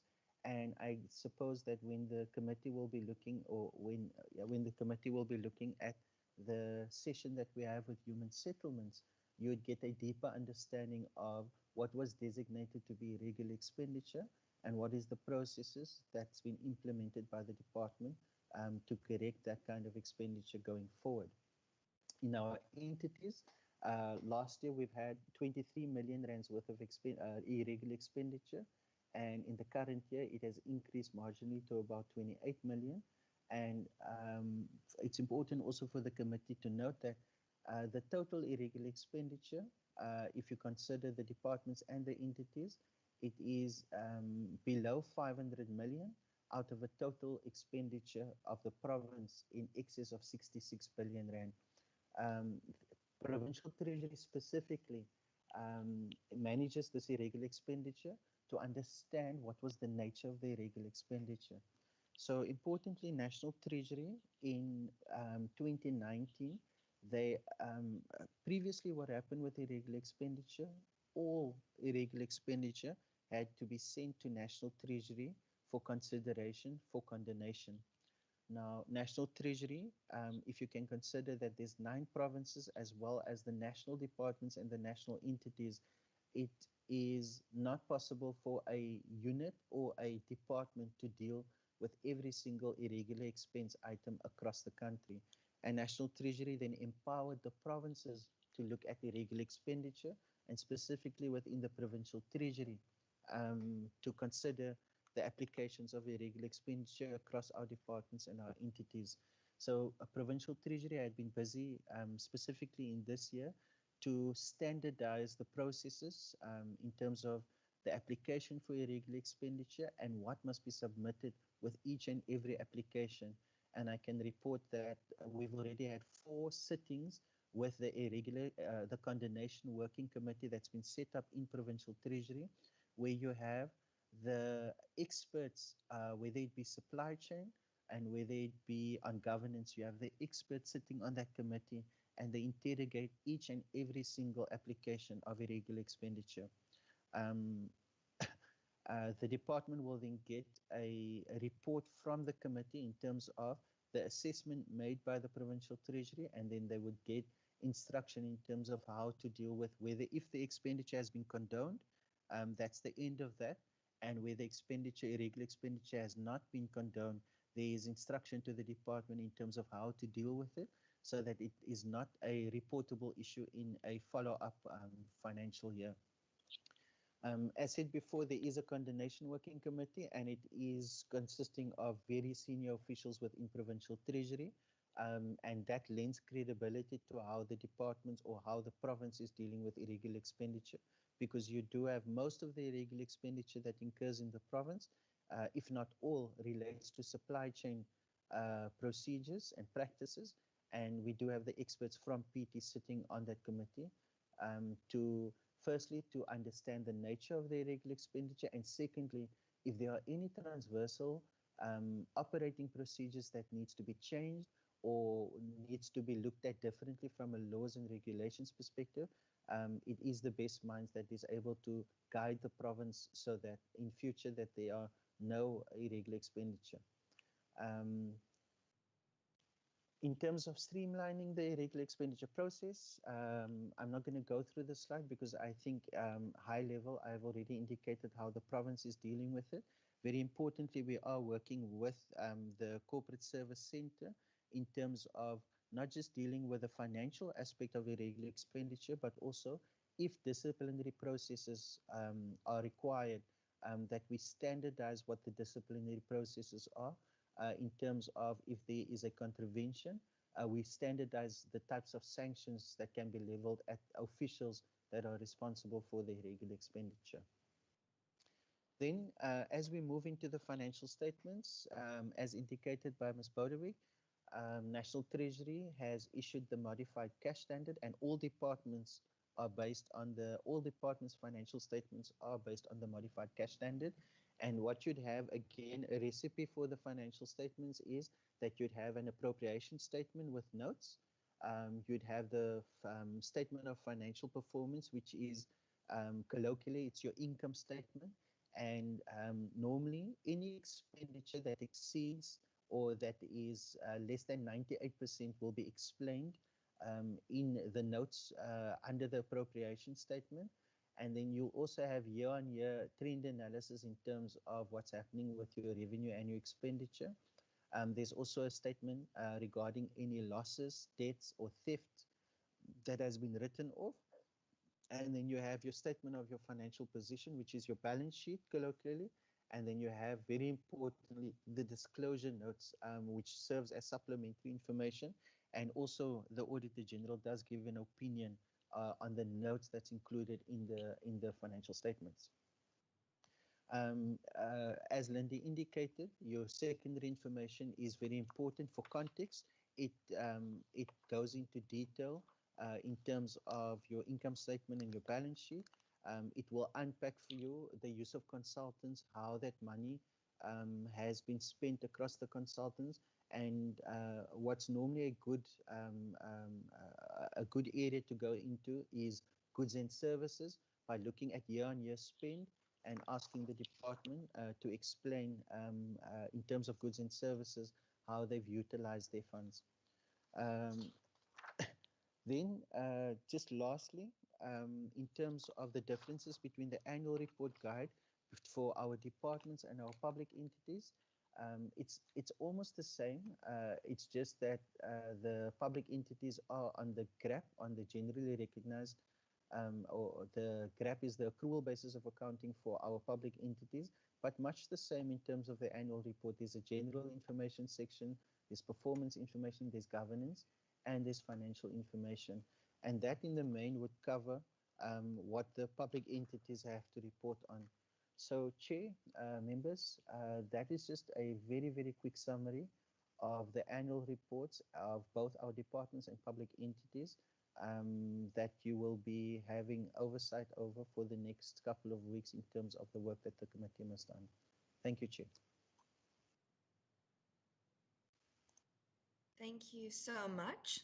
And is that the last slide, number 53? Okay, if that's the last slide, then what we're going to do now is we're just going to take a comfort break, members, of, let's say, 10 minutes. Then at 10:48, we can then commence with questions and answers. Thank you so much.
Thank you, members. It is now 10:48, and as indicated previously, that is the end of our current comfort break. We will now be taking questions on the 3 presentations. If I could see hands, please. I see Honourable Mackenzie's hand. Are there any other hands? Going once, going twice. Honourable Nkondlo, I see your hand. Are there any other hands? Honourable Mvimbi, I see your hand. Okay, what I'll do is I'll take those 3 first, and then we'll do another round of questions. Honourable Mackenzie, in that order, you may pose your questions now. Thank you, Chairperson, and thank you to the department for the presentations. It was indeed a very long but informative session. Chairperson, I just wanted to say, obviously, to the Auditor General's Office and to Treasury, just condolences on the passing of Kimi Makwetu. We all know he was a dedicated public servant, and I wish to all of them the strength during the difficult time. And also condolences to anyone at Treasury and the family or in the Auditor General. We know during COVID-19, many people has passed on. So if you could just note that, please. And at the same time, I also want to just welcome our new Auditor General, and if they can just send our condolences there. I mean, welcoming her as well to the Auditor General. I just wanted to try and get an understanding during COVID-19 period, obviously, and this is the question would be to Treasury and to the Auditor General. How has the interaction been with the departments the last few months? Has it been physical? In fact, the first question probably, were all the officials essential workers during this period? Because how's the collection of data been? Were they able to get to the various places they need to get to, or was it just desktop studies? I think that will assist me in the second round of questions. And on one of the slides, I think slide number 13, you mentioned about the reporting period, the reporting after the fact. And I think she said, one of the officials mentioned, she set some guidelines or policies or instructions to the department. And I just want to get an idea if we can get copies of those instructions or guidelines. I can't remember the exact word that they used. That was from National Treasury. And then on the health, and I didn't want to interrupt the Auditor General when they introduced, but I couldn't hear properly, or there could have been emails come through like right now, so there could have been interruptions. The reasons for health, if you could perhaps just repeat it, or like I said, I could have misheard it. And yeah, Chairperson, that'll assist me in the second round of questions, just to get those basic understandings first. Thank you. Thank you so much. Honourable Nkondlo. No, thank you. Thank you, Chairperson. I'm not sure whether one will get another round, but let me hit on my own questions, maybe to the Auditor General, but also to the Provincial Treasury. I just want to understand this concept of irregular expenditure. I think as the colleague from Provincial Treasury is explaining it and its pros and cons, I think what for me is actually an issue to be explained is that what happens, one, when this irregular expenditure is indicated as coming from previous years and only uncovered and disclosed, in this particular financial year. What does that mean? Number two, what then is the role of internal audit, in curbing such? Because I recall the late Kimi Makwetu, may his soul rest in peace. I think he continued across municipalities to raise the issue of irregular expenditure. And I found that there is a somewhat nuanced explanation or some indication that says irregular expenditure is not as serious than any others. And I'm sure in terms of gravity, it may not necessarily be the same, but is it an issue? Because as the presentation was saying, it's non-compliance of a financial transaction, and the AG's office speaks about, an irregular expenditure that arises out of competitive bidding not being followed. And for me, that is a serious issue, because if competitive bidding is not followed, meaning somewhere, somehow, there are people that may be getting those particular tenders, you know, or those particular contracts, you know, favored, you know, or in a biased way. So this is why I'm really interested to understand this concept of irregular expenditure, and why we keep on having it increasing, you know, year in year, and what then become the role of internal audit in this regard, if these things are always a finding. And then I want to understand what then is the situation now, because I would recall, I think there was a court case on the Department of Agriculture around, I think, the issue of the financial reporting on the treatment of goods and services. Perhaps I want to understand, in light of its financial audit report, what then becomes the situation of both this report and that of Wesgro, if AG can actually explain that. Another issue that I think I would raise to all the presenters, I think once again, is the issue of public participation in as far as the financial audits are concerned. Is it covered anywhere? Is it an issue that is required in public finance and regulations, that the voice of the public, you know, gets to be included, and if so, in what manner? In what manner? And then my last two, Chair, is one on slide 14 about performance information. I think it is indicated there that there are continuous monitoring as related by the Provincial Treasury. And I want to understand, when it is said that there is monitoring of true performance information, in terms of the results chain, what would be in the indicators?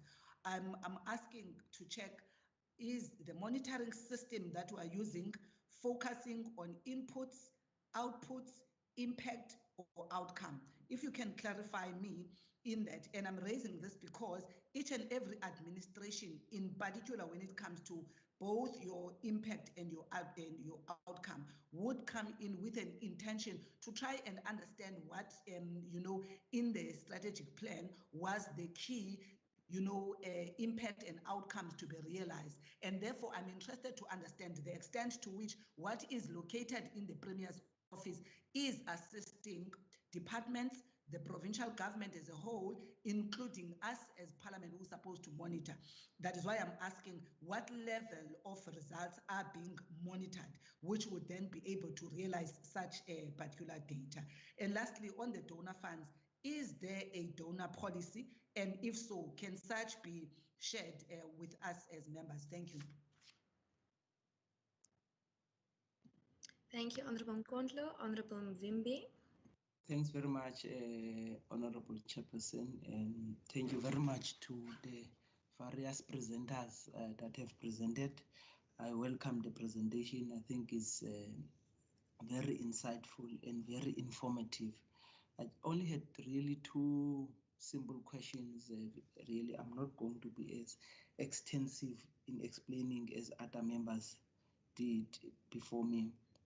The issue of irregular expenditure. We've seen it has risen from 8 million to 281 million. Obviously, that's a cause for concern.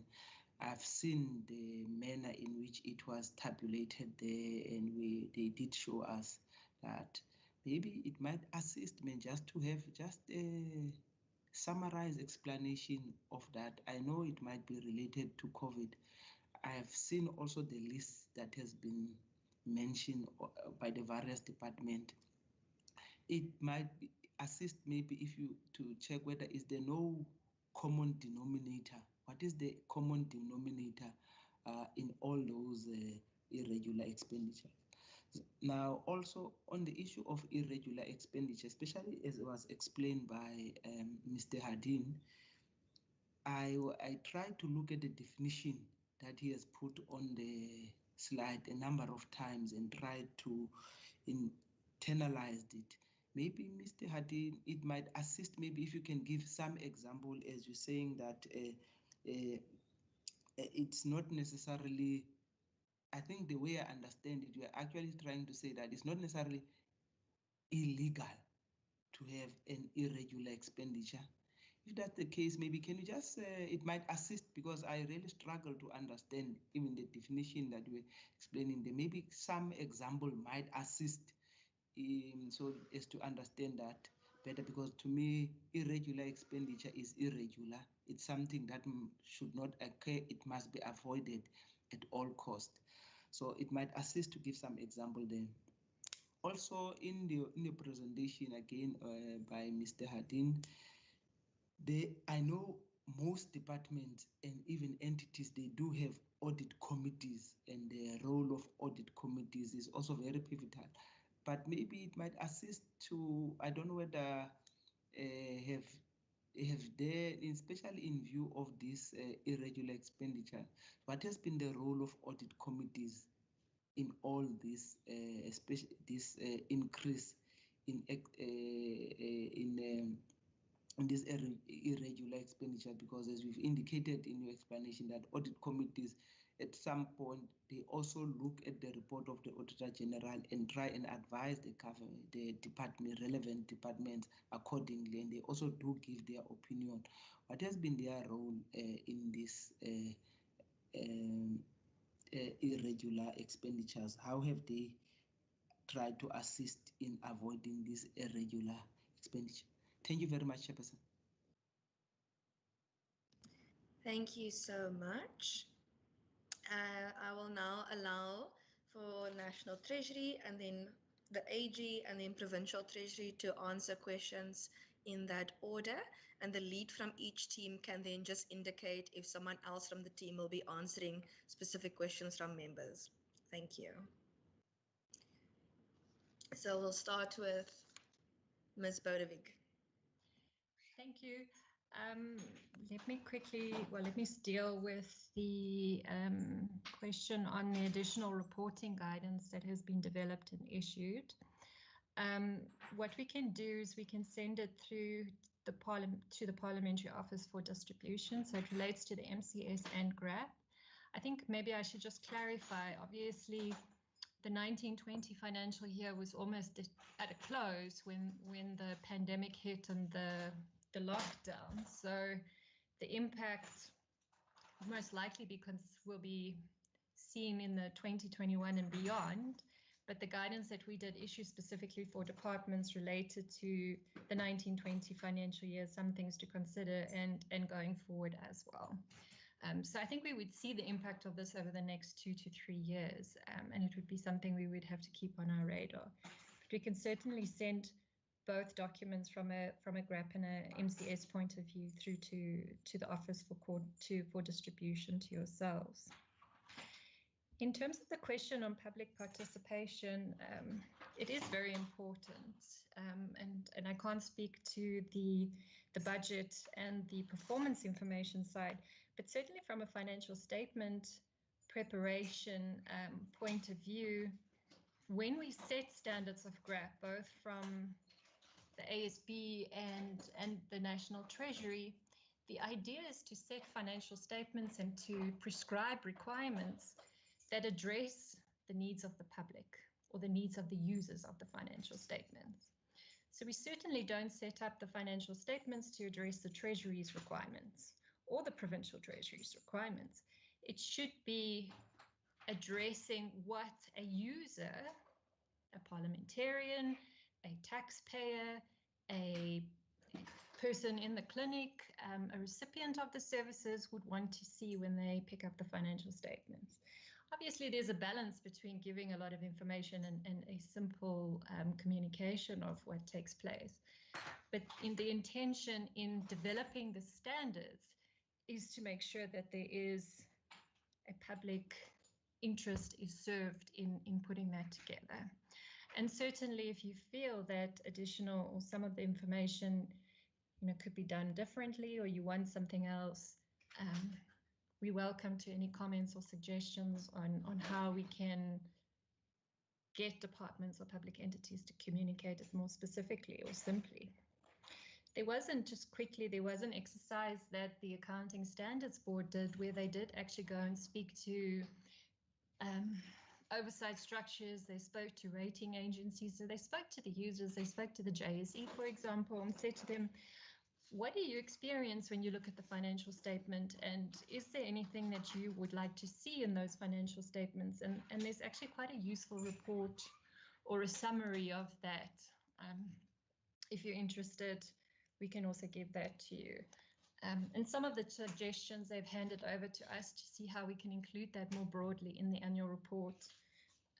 One of them specifically was users wanted to see more information on asset management and that function, and didn't just want to see the figures. So it's something that we do take into account in putting together the requirements.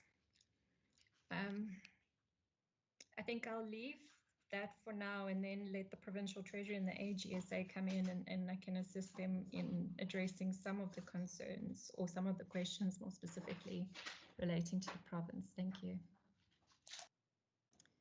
Thank you so much. Ms. Adams. Thank you so much, Chairperson, and thank you for the questions. And I think, first of all, thank you for the messages of condolences.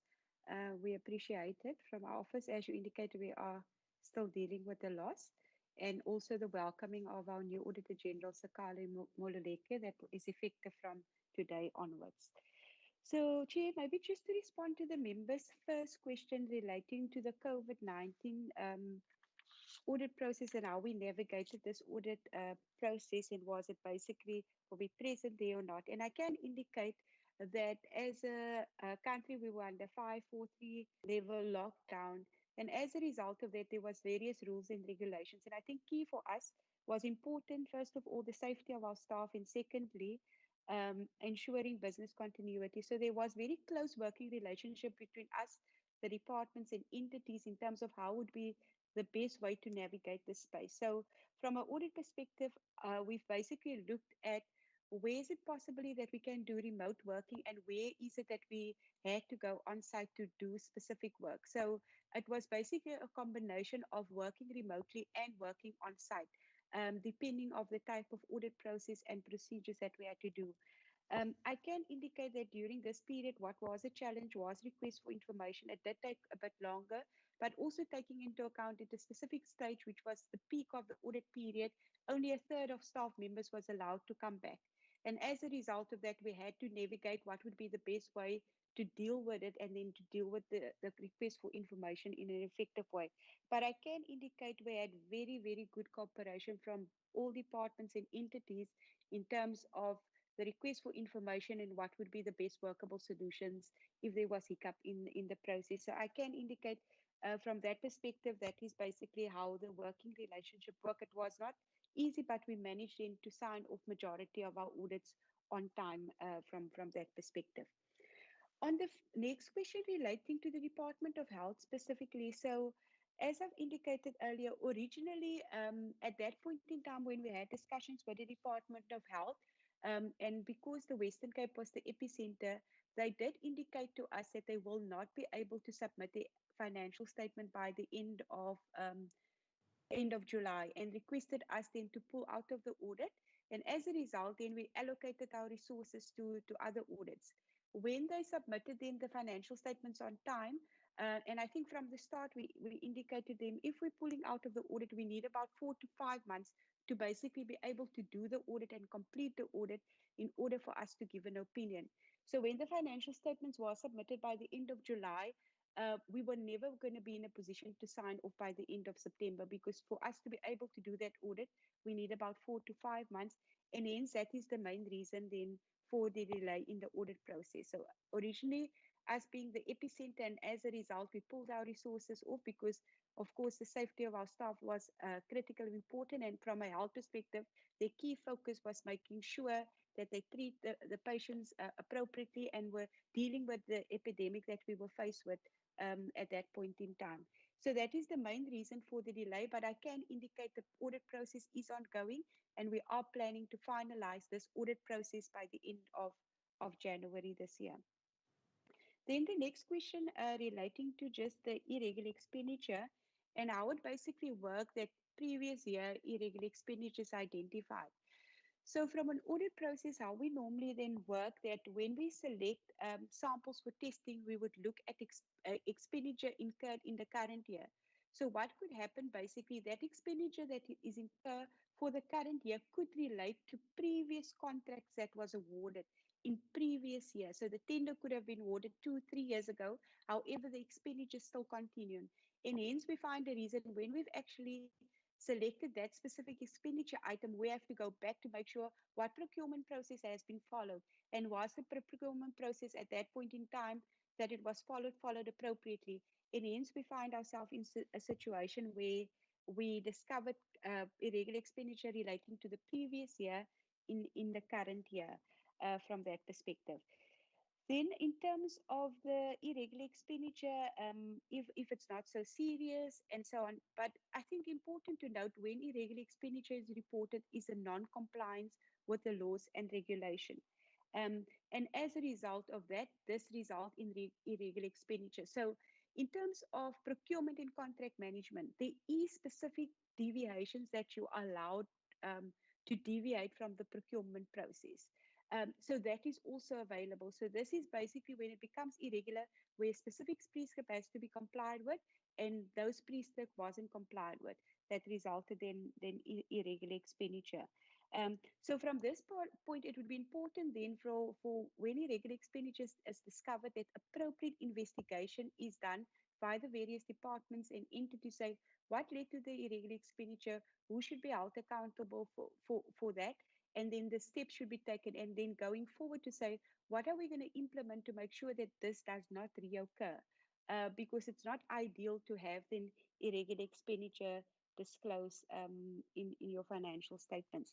So I think important to note for the one that, and Provincial Treasury also did a detailed presentation. So in some cases when that non-compliance is there, that is reported.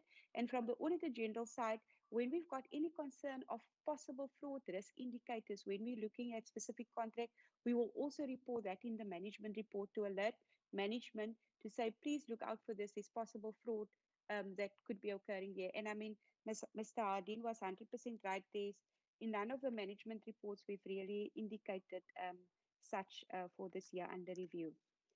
Then the next question just relates to the whole issue about agriculture and that specific matter on the court case. So from our side at this point in time, and hence we're still sitting in this position, there was an outcome. However, as the Auditor General's Office, we've appealed. So this matter is currently still with the courts. And I think until there's a final outcome, which we're expecting hopefully next year from the courts, we will then be able to indicate what the way forward is on this matter. But just to indicate, Chair, through you, this matter is currently still with the courts. So, Chair, that's from my side the questions that I had to respond to. Thank you so much. Thank you so much. Provincial Treasury, Mr. Hardin and Ms. Quintana. Thank you, Chair.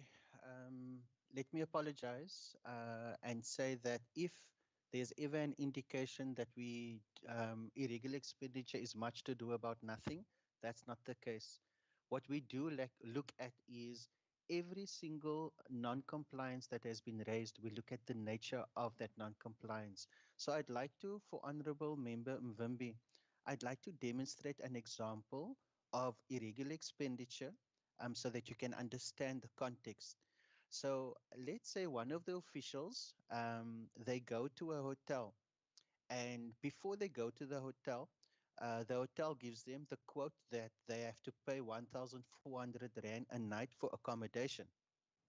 Subsequent to staying in the hotel, there may be an additional charge that wasn't considered in making the original booking, and that charge now comes to 1,500. In terms of the laws and regulations, that is 100 Rand more than what has been given in the quotation to a department. And that in terms of Treasury regulations, an official cannot commit the department unless prior authorization was given. Now, there was prior authorization for 1,400 Rand. There wasn't prior authorization for 1,500 Rand. and that 100 Rand will result in irregular expenditure. Now, with that 100 Rand, the department must now go and investigate, was it a fault of the official? What was missing in the planning processes? Is there a control that we can implement within the department to accommodate for changes in the actual expenditure? That's just dealing with accommodation. Let me give you another example. Let's say a department official flies to Joburg and he gets a car in Joburg. So the quote that the traveling agent gives you is to use the car, you'll pay 1,000 Rand. And then there's an estimation process that kilometers and everything, the total cost will be 1,500 Rand. Now what happens is, whilst you're in Joburg, there might be a road closure and you have to take a different route, and there's tolls that now comes on that wasn't previously anticipated. If the final price that the travel agent sends to the department is anything above the original 1,500 Rand, that would be considered irregular expenditure, because there hasn't been, according to the person who calls out the irregular expenditure, the department should have anticipated and planned more appropriately to get an accurate expense. Now, the actual expenditure doesn't always correlate to the planned expenditure because of unforeseen circumstances, and these are mostly the nature of expenditure that comes through the Coordination Working Committee. I can tell you that the amount of cases that we've seen where there was a price difference, the departments have gone to investigate. They have indicated that the department has received services for the amount spent, that there wasn't any untoward behavior by the official, and there isn't necessarily a need for disciplinary action because it's a pricing difference. So what we've advised the department is go and look at your internal controls so that you can perhaps build in you can accommodate for price changes, and also this must be controlled by the department through an internal policy. Most of the submissions that we've received at the Provincial Treasury was for this type of misdemeanors or non-compliances. As it relates to the Department of Human Settlements, Ms. Adams did indicate that it was a procurement and contract management issue, and notably that case has not yet been seen by the Coordination Working Committee, but if it does relate to procurement and contract management, there will be a sitting where we ask the department to explain exactly what was the non-compliance and what is the department doing to rectify. So the committee would then, the Coordination Working Committee would have an opportunity to look at the case. They would have an opportunity to either condone the irregular expenditure or not to condone the expenditure. Where they don't condone the expenditure, they will send it back to the accounting officer to accurately report in the next annual report what's happened with that irregular expenditure. As it relates to the expenditure of 8 million rising to 280 million, I think the member has looked at the presentation from the Auditor General, and as the AG indicated, that was expenditure only incurred in the current year. I think if you look at the Provincial Treasury's presentation, it actually gives you the irregular expenditure taken directly from the annual reports, because there's various aspects of irregular expenditure. There's irregular expenditure brought forward as an opening balance. Then there's actual expenditure irregular in the current year. Then there's irregular expenditure pertaining to prior years that's been recognized for the first time in the current year. So it's almost a moving balance, but I can assure the committee that the Coordination Working Committee has a team that tracks the irregular expenditure from the time that the department or entity confirms that there's irregular expenditure until the time that it's adequately accounted for, whether it be in the annual report or whether it be the accounting officer taking responsibility for the appropriate disclosure in the financial statements. So in terms of the types of, the member also asked the issue about what is the common denominator in all of the irregular expenditure. I can safely say the common denominator is non-compliance with laws and regulations. And if I have to take it one step further, in most cases, it's related to supply chain management regulations and laws that are sometimes inconsistent and sometimes requires further explanation or further clarity from National Treasury or from the authors of the laws and regulations. I think for the committee also further to understand that earlier in the month, earlier in October, November, there was a court judgment regarding the triple PFA. And I think that when the committee sits with the Provincial Treasury to give the committee, ask the committee an explanation from the Provincial Treasury on what happened with the triple PFA. And that will give you an indication where, because of this court judgment, something that could have previously been considered as irregular because of this court judgment will now not be considered as irregular. So it's a very fluid environment, but I can assure the committee that there's examples for all of the irregular expenditure that has been highlighted. So in terms of the definition, the committee does, or the condemnation working committee will look at irregular expenditure, the definition, and then the irregular expenditure framework. And I think it would be good if the committee, if the Provincial Treasury provides you with that framework to understand the nature of irregular expenditure, as well as how the departments have to deal with irregular expenditure for a complete understanding of the irregular expenditure. Chair, then as it relates to donor funds, I think there was a question from Member Unkontla regarding the donor funds. Every department does have a policy in relation to their donor funds, and more importantly, how those donor funds are reported on, and how the beneficiaries, who are the beneficiaries of those donor funds. So every department, when you do sit with a department, you are welcome to ask that of the department. And then just perhaps one last question that was related to the internal audit. What does internal audit do about the irregular expenditure? I think if you go to the presentation, the internal audit plan is approved by the audit committee. It's normally a 3-year rolling plan, and they wouldn't necessarily zoom in on irregular expenditure, because if a department has 1,000 transactions, each and every one of those 1,000 transactions has the potential to be irregular expenditure. So the internal audit unit and the internal control unit would ensure that there is adequate controls in place to reasonably catch all of the expenditure that might fall foul of compliance matters, but they don't necessarily zoom into a particular irregular expenditure. They will ensure that the controls are adequate so that management bolster their governance and not necessarily dealing with transactions per se.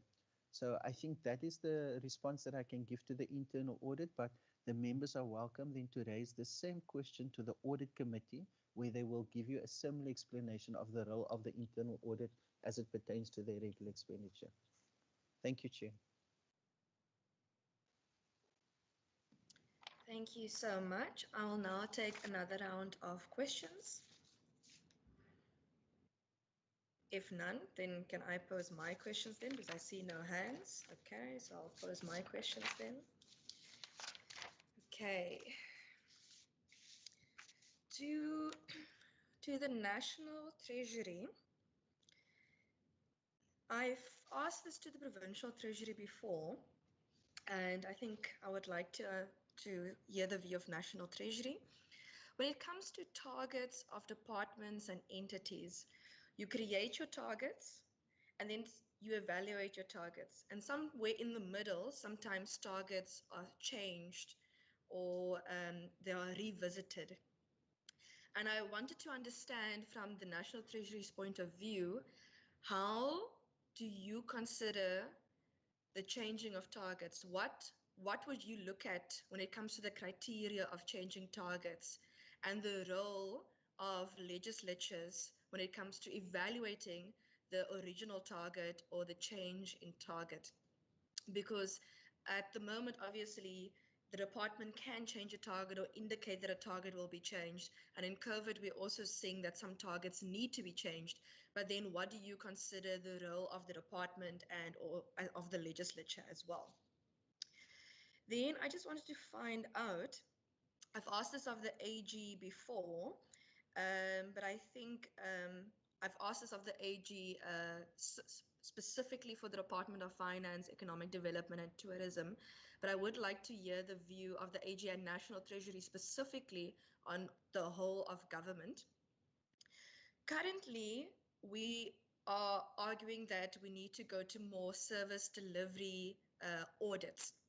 But the AG has indicated to me previously, because we had these sessions with chairpersons, for example, that all departments across government, national, provincial entities, as well as the AG, as well as National Treasury at the moment can't afford to do service delivery audits, and that you're not capacitated, and that you don't have the resources to be able to go into that, and that you're trying to get provinces to get the basics done first in order to go to service delivery.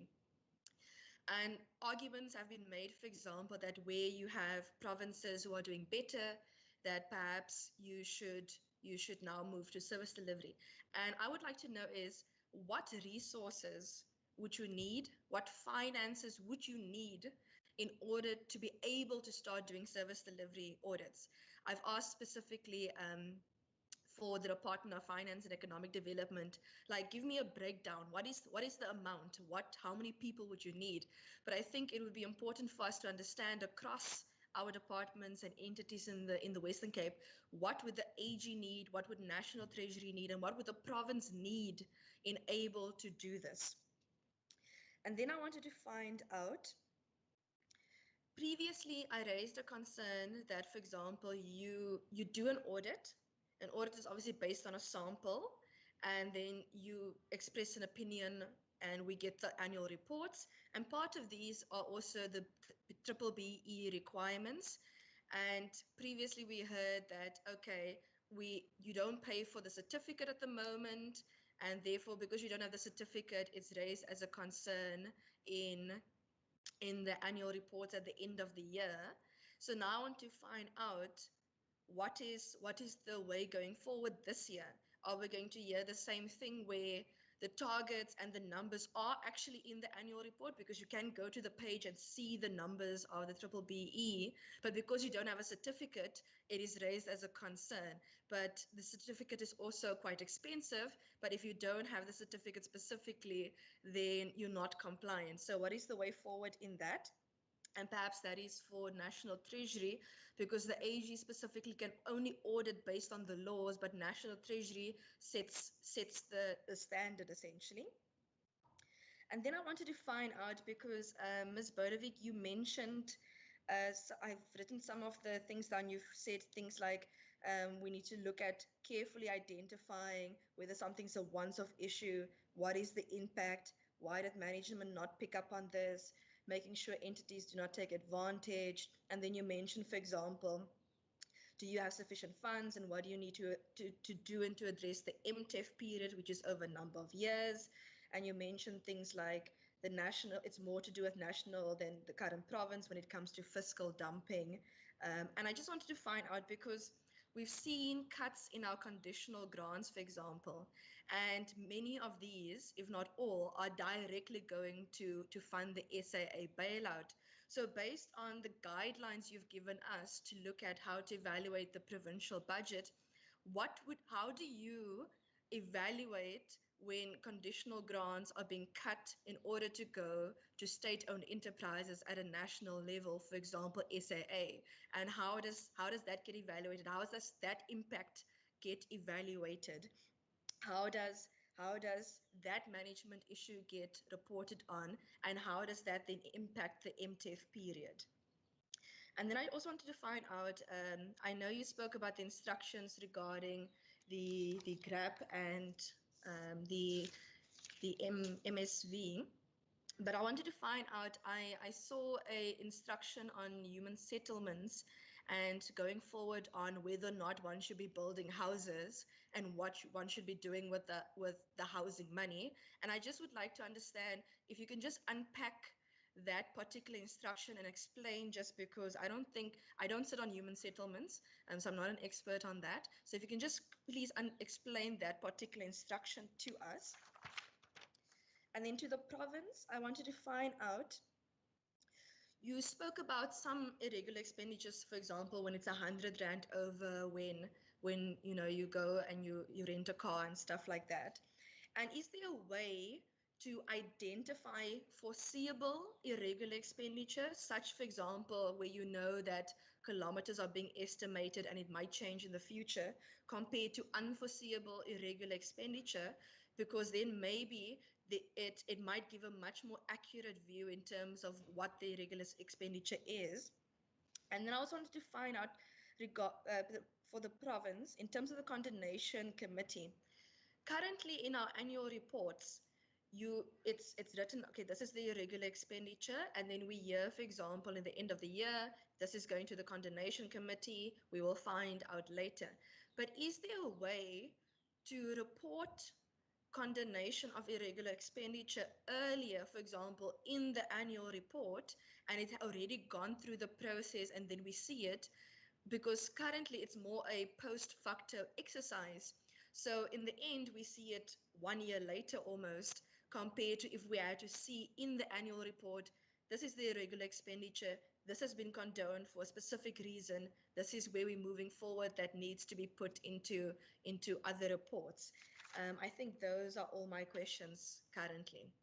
I will allow for National Treasury first, and then perhaps AG, if you have any comments, because I did mention some of the restrictions related to yourself, and then province at the end. Thank you so much.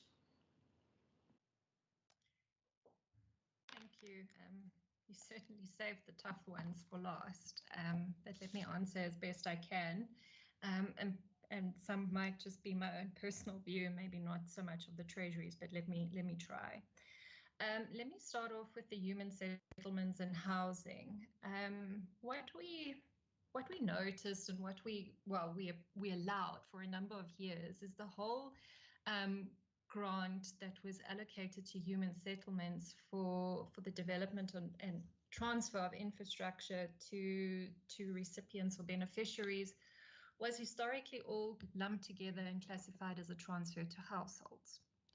Now, that doesn't mean it was necessarily incorrect, because the ultimate beneficiary of this program was a household or an individual benefit,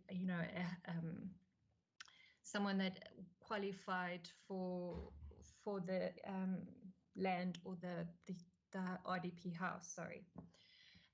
But we thought, well, let us have a look at it in more detail and look at the actual grant framework and the conditions attached to it and the mechanism in which the grant is implemented, and see whether or not we're actually giving the correct view in the financial statements.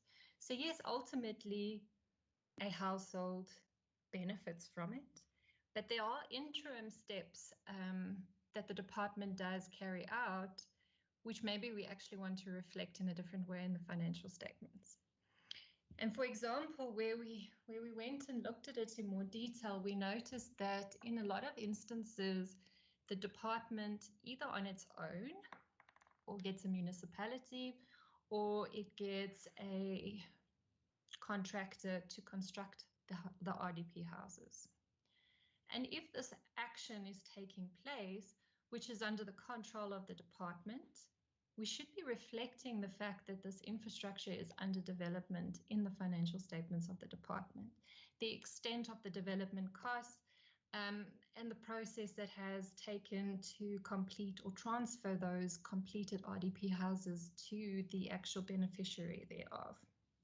And so we felt it would be more transparent to unpack the grant and to where houses are being constructed by the department or on behalf of the department, let us reflect that housing stock in the financial statement, so you get a better sense of the cost thereof and what has been taken, delays or etc. So you can get a more complete or more accurate view of that. Where money is just being transferred, for example, where some beneficiaries qualify for, I think they qualify for cash payment that will help them subsidize rental in certain dedicated or indicated housing that's made available where cash is given, that we would record just as a transfer because cash is being paid. But in other instances, we wanted to rather reflect the immediate use of the funds and put those development or work in progress in the financial statements of the department. Where the municipality has been given the responsibility, so there's an accreditation process, we would see that as where the department can give the fees as a transfer to the municipality, and it will then give an indication of the extent to which the municipality is contributing to the achievement of the overall grant framework. So we try to be more transparent. But in recognizing that, we thought, well, let's not change overnight. Let us give collectively all the human settlements departments in the provinces a period to transition to this more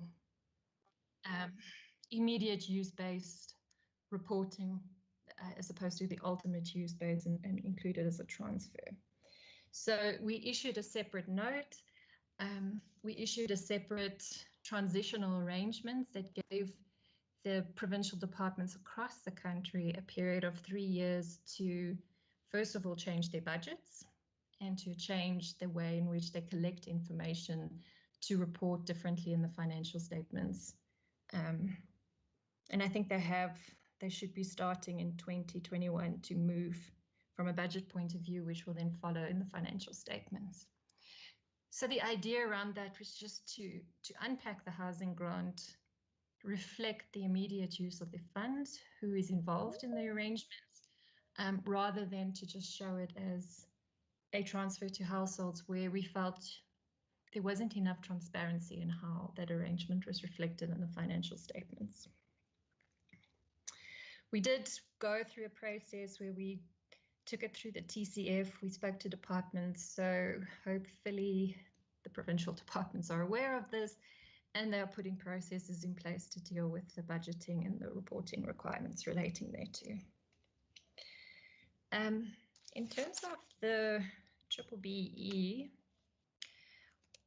it's been quite a long discussion that we've had with the DTI, and kind of to understand, yes, they've got the Act and they've got their codes, and there are expectations for everybody in the public sector and the private sector to demonstrate compliance and to report on that in the annual reports and financial statements.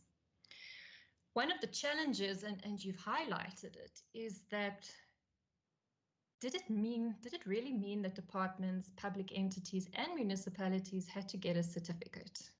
Because we're paying ourselves to prove to ourselves that we are compliant. And this is what we took to the DTI. And we had a long discussion with the DTI, and they had a look at their legislation. And I think it is just an interpretation, which we've broken it down to. And what we've concluded in the guidance that we have issued at the beginning of the year that Aziz mentioned is to say that, first of all, departments don't need to have a certificate of compliance. It's not a requirement of the Act. It was an interpretation. So you don't have to go through the accreditation process. It's costing us money, and it certainly wasn't the intention of the legislation for us to do that. So you don't need the certificate. However, you do need to report on compliance. And there were specific reporting requirements that I can't remember, it was in section 9 of the Act, 9G of the Act, that required specific information that we highlighted for the public sector. So it should be all municipalities, public entities, and departments should only report on that. So the issue of certification should fall away. It was an interpretation which we've clarified. Specifically, the Department of Trade and Industry has given that clarification, and we've all accepted that interpretation to be the way forward. So there shouldn't be any more of those findings. Unfortunately, where departments or entities have paid for them, we just continue without doing it again. In terms of performance reporting, performance auditing, etc., has been a huge discussion and a huge debate some years ago to say whether or not we should be moving or we should be doing more performance auditing, which is your service delivery audits.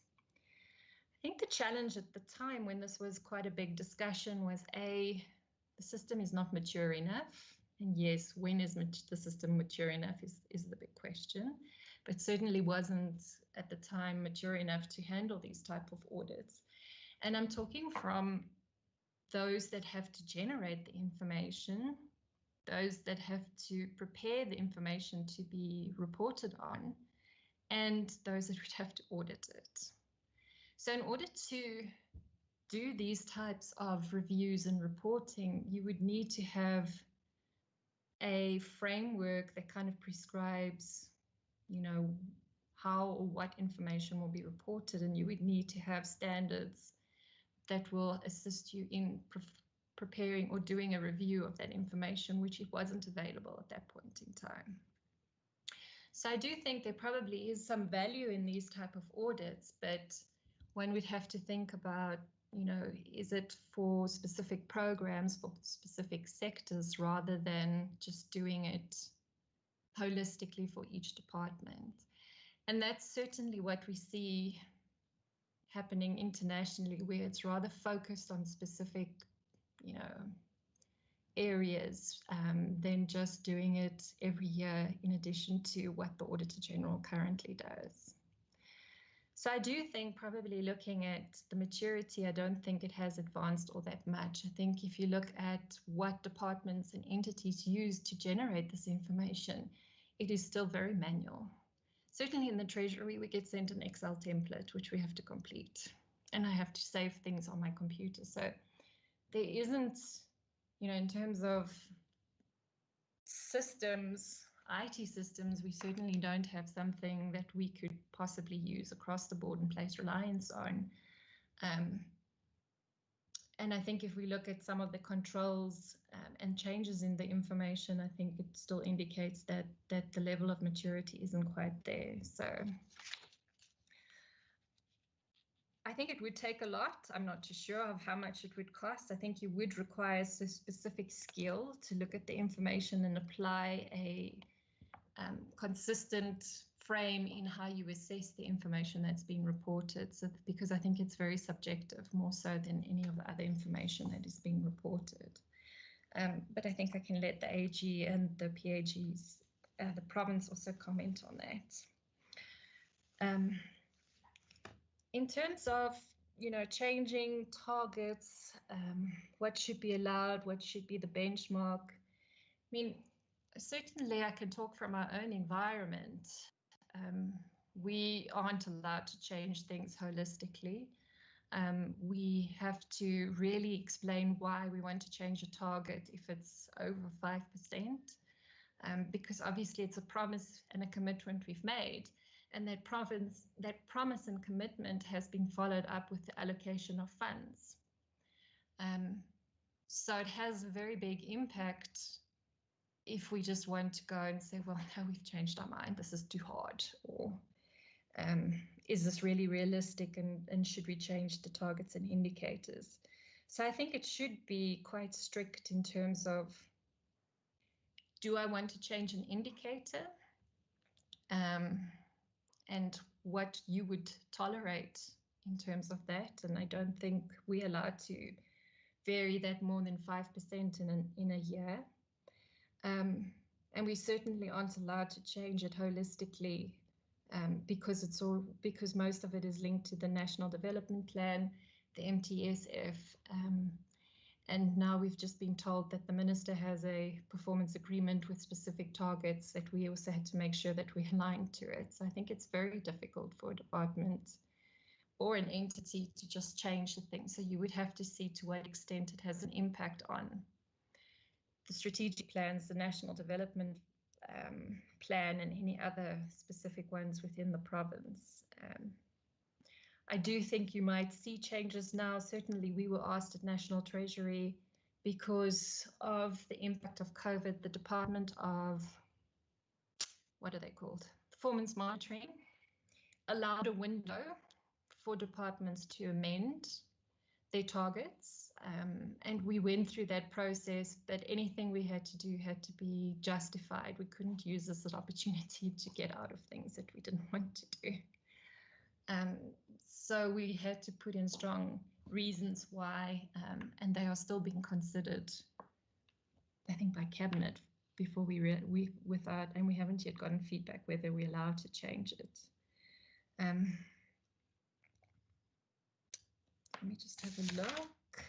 In terms of cuts and the MTF period, I think it is very difficult, and I know there's almost every day and almost for the past few months and every week there's a TCF meeting where they are considering the impact of the lockdown over the MTF period and considering where to make cuts generally, and how that will be utilized to fund programs and to go towards SAA.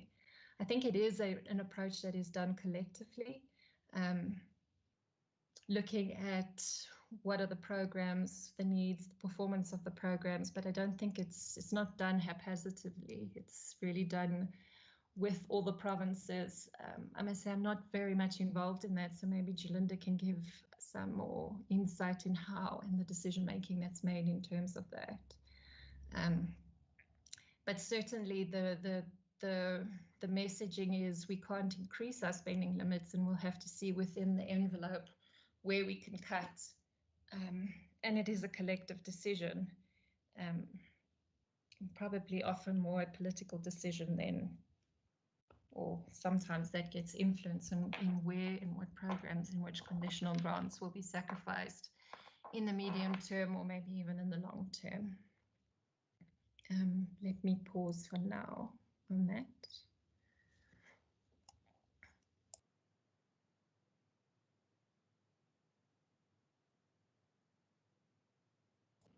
Okay, I'm just going to see if those were all the National Treasury questions.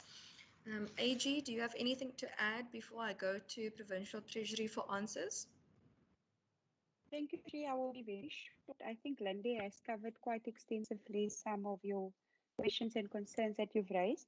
Just relating to the service delivery audits that you have raised, and I think most probably this is an important conversation and topic that is still under discussion.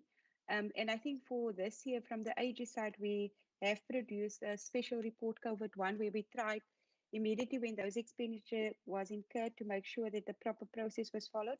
And there will be another COVID-2 report that will be published very soon.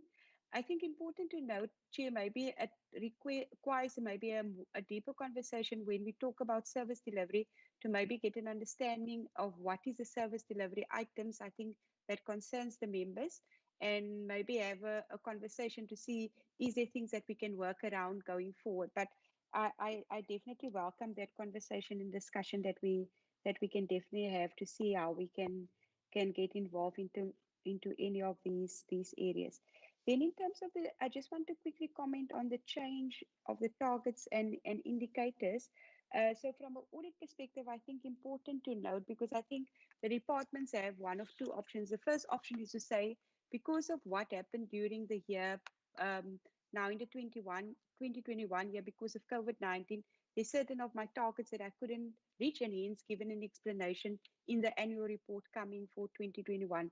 Or the option that Lindy has explained to say there was a window period for departments to consider if they want to change any of the indicators. I think important to note, when we will look at it from an audit perspective for auditing it all depends on the timing. So for example, if 9 months of the year has elapsed and now in the last 3 months those indicators is being changed, it could be that the department will have to report both on the 9 months and on the 3 months to make up the 12 months. So that's just from a practical perspective in terms of when these changes are done. And from an audit perspective, normally, how do we then look at some of these changes?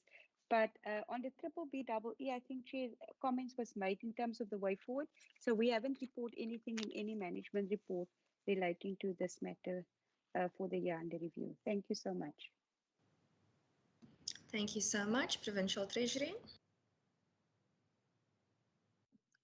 Chair. I will speak to the question of foreseeable and unforeseeable irregular expenditure. Because irregular expenditure is highly linked to non-compliance with laws and regulations, it's almost difficult to predict what law or regulation is going to be broken. So it's very difficult. With some of the things that we're seeing coming through in the Condemnation Working Committee, there are definitely some internal controls that can be enhanced by departments so that if, for instance, there's a variance in the expense amount, that's accommodated for in a quotation that says there won't be a variance of more than 10% from the original quoted amount, and that would then take some of the expenditure out of the fray of irregular expenditure. For some of the bigger irregular expenditure, and as I indicated before, when the committee sits with Provincial Treasury, it would be good to have the explanation of the triple PFA, in which an expense before the court case could have been considered to be irregular, will now not be considered to be irregular. I can tell you that whenever there's contradictions in the supply chain regulations versus the law, the Provincial Treasury does have bilaterals with our national counterparts, and they actually predict what could happen if the law or regulation isn't amended appropriately. And I think that our supply chain colleagues in PT, when you do sit with Provincial Treasury, can give you those kind of examples.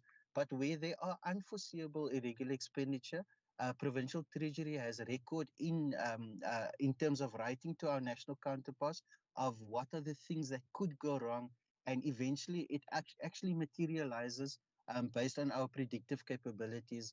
That's in relation to the irregular expenditure. The last question for the province was in relation to the reporting, in that the committee sees it on a year end. What we have done in the province is we've provided the departments with an annexure to disclose irregular expenditure on a more transparent basis. And we have submitted this to National Treasury in terms of what could be used as a country standard. What we are asking the departments to do is in-year monitoring to report on irregular expenditure on a monthly basis. The only reason why matters are currently sitting with the Condemnation Working Committee is because we are dealing with a backlog of 3 years. Once this backlog is cleared, because the backlog was created by us only getting the authority to condone since May last year. Once this backlog is created, has been dealt with, we are confident that we'll be able to deal with irregular expenditure on a quarterly basis, so that at year end, in terms of the additional disclosure that the departments will provide you with, you will not have to see irregular expenditure or deal with it on an annual basis, but we'll be able to deal with it on a quarterly basis. We'll be able to present it to the Audit Committee on a quarterly basis, as well as to any reporting structures that we have to do on a quarterly basis. So we will be able to work through the cases more efficiently going forward. Thanks, Chair. Thank you so much. It is 10 to 12. I expected us to finish around 12 o'clock with these. So if there's any final follow-up burning follow-up questions, I will allow for those now.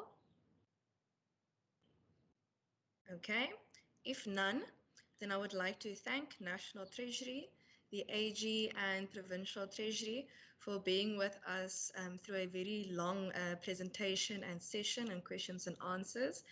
Thank you so much for all the work that you have done in terms of the annual reporting as well as during COVID. It has been a very difficult year, and deadlines have changed and timelines have changed, and reporting has changed, which has not made it easy for anyone. But we appreciate all the hard work that you've been doing in order to keep our governments accountable. Thank you so much. You may now be excused, and then the committee will continue with its committee business. Thank you very much.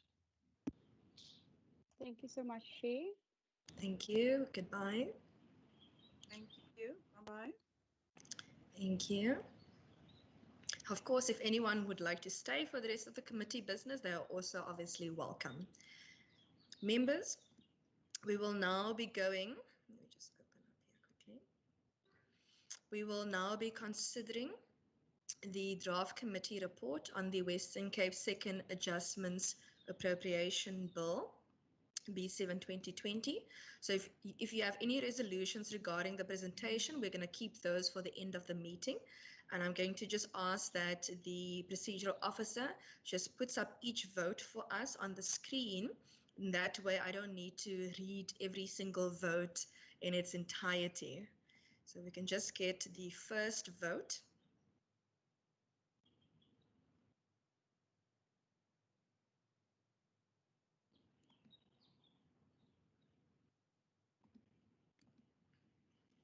Okay, that is vote 1.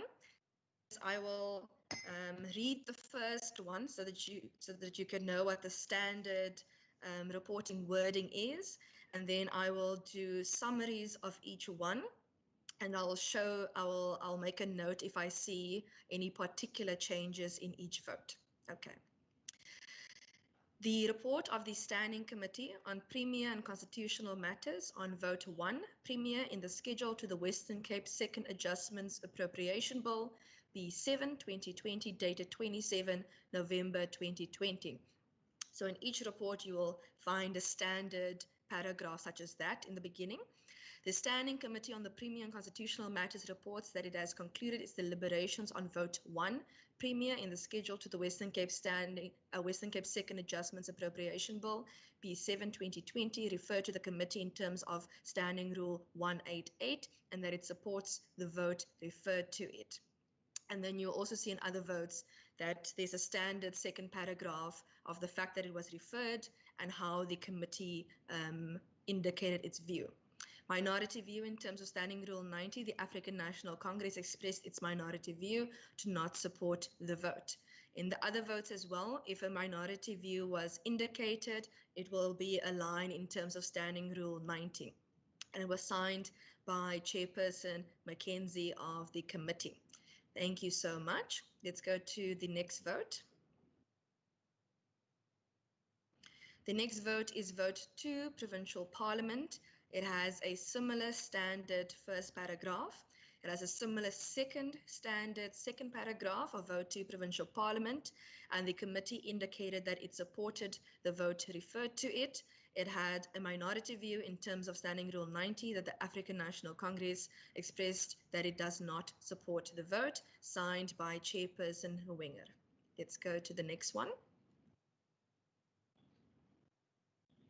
Okay, the next committee report is on Finance, Economic Opportunities and Tourism, standard first paragraph, similarly a standard second paragraph with the Provincial Treasury referral, as well as that the committee supported the vote, signed by myself.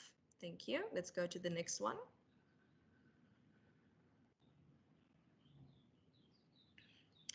Committee report based on Vote 4, Community Safety, standard first paragraph, standard second paragraph with the referral, and that the committee supports the vote. And in terms of Standing Rule 90, the African National Congress expressed its view to not support the vote, signed by Chairperson Allen. Thank you so much. Let's go to the next one. Okay. Vote 5, Education. It has a standard first paragraph, standard second paragraph with its referral, and the committee supported the vote. And in accordance with Standing Rule 90, the African National Congress expressed a minority view to not support the vote, signed by Chairperson Botha. Let's go to the next one, please. Vote 6, Health, standard first and second paragraphs with this referral, and that the committee supports the vote. And in accordance with Standing Rule 90, the African National Congress expressed a minority view to not support the vote, signed by Chairperson Philander. Thank you. Vote 7, Social Development, standard first paragraph as well as second paragraph with the referral, and that the committee supports the vote. And in accordance with Standing Rule 90, the African National Congress expressed a minority view to not support the vote, Chairperson Bosman's signature. Thank you. Vote 8, human settlements, standard first paragraph and second with the referral, and that the committee supports the vote. In accordance with Standing Rule 90, the African National Congress expressed its view to not support the vote. Signed by Chairperson Maseko. Thank you.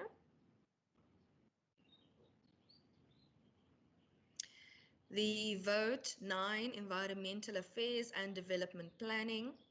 Standard first paragraph, standard second paragraph with referral, that committee supports the vote. And in accordance with Standing Rule 90, the African National Congress expressed its minority view that it does not support the vote. Signed by Chair van der Westhuizen.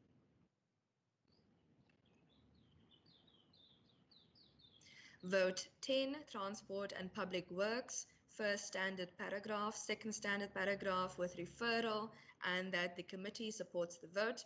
And in accordance with Standing Rule 90, the African National Congress expressed a minority view to not support the vote. Signed, Chair Mitchell. Vote 11, agriculture. Standard first and second paragraphs with referral, and that the committee supports the vote. And in accordance with Standing Rule 90, the African National Congress expressed a minority view to not support the vote. Signed by Chair van der Westhuizen. Thank you.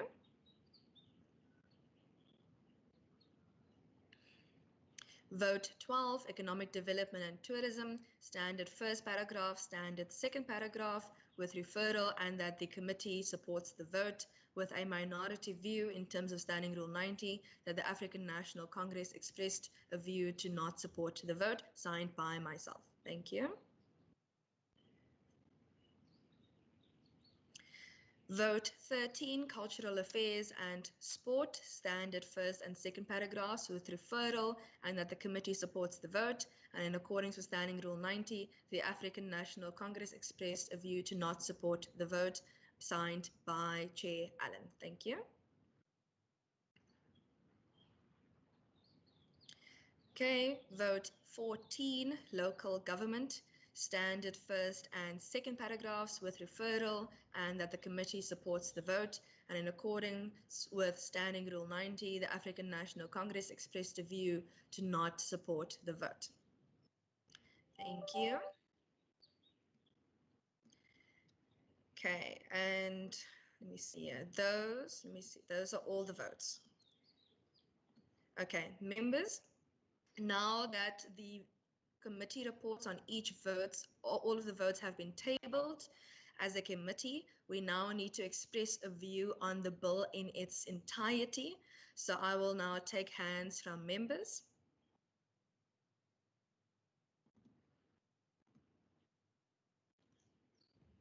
Member Mackenzie, I see a hand. Yes, Chairperson, we can adopt the reports. Okay, is that a view to support when you say adopted the report? Yes, Chairperson. Okay, Member Philander, I see your hand. Seconded, Chair. Okay, that is seconded. Thank you so much. Let us then put up a draft report.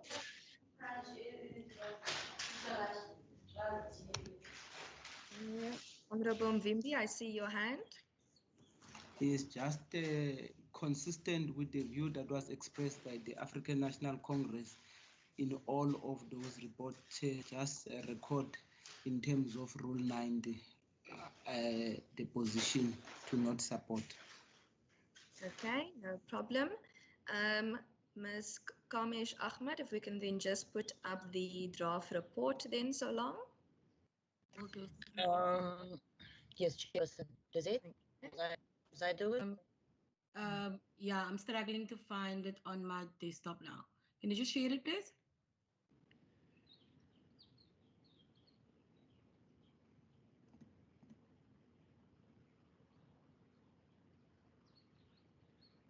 Okay, perhaps not keep your WhatsApp open.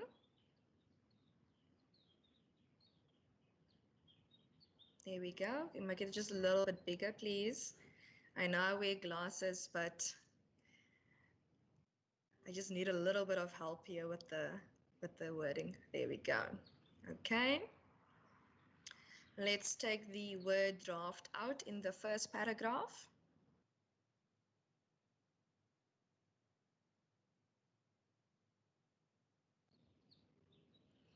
Okay. And we can take the not support out, as it was indicated that there is support. And we must just include now the minority view.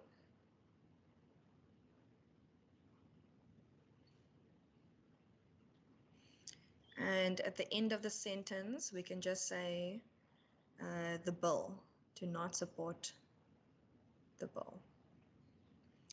Okay, let me see, and is everything just justified? Members? Sorry, Chairperson. Are you happy? Sorry. Wasima, Western Cape Second Adjustments Appropriation Bill. Yes, thank you for catching that. Full name of the bill. Thank you for catching that. And if we can just include the word second as well in the second paragraph.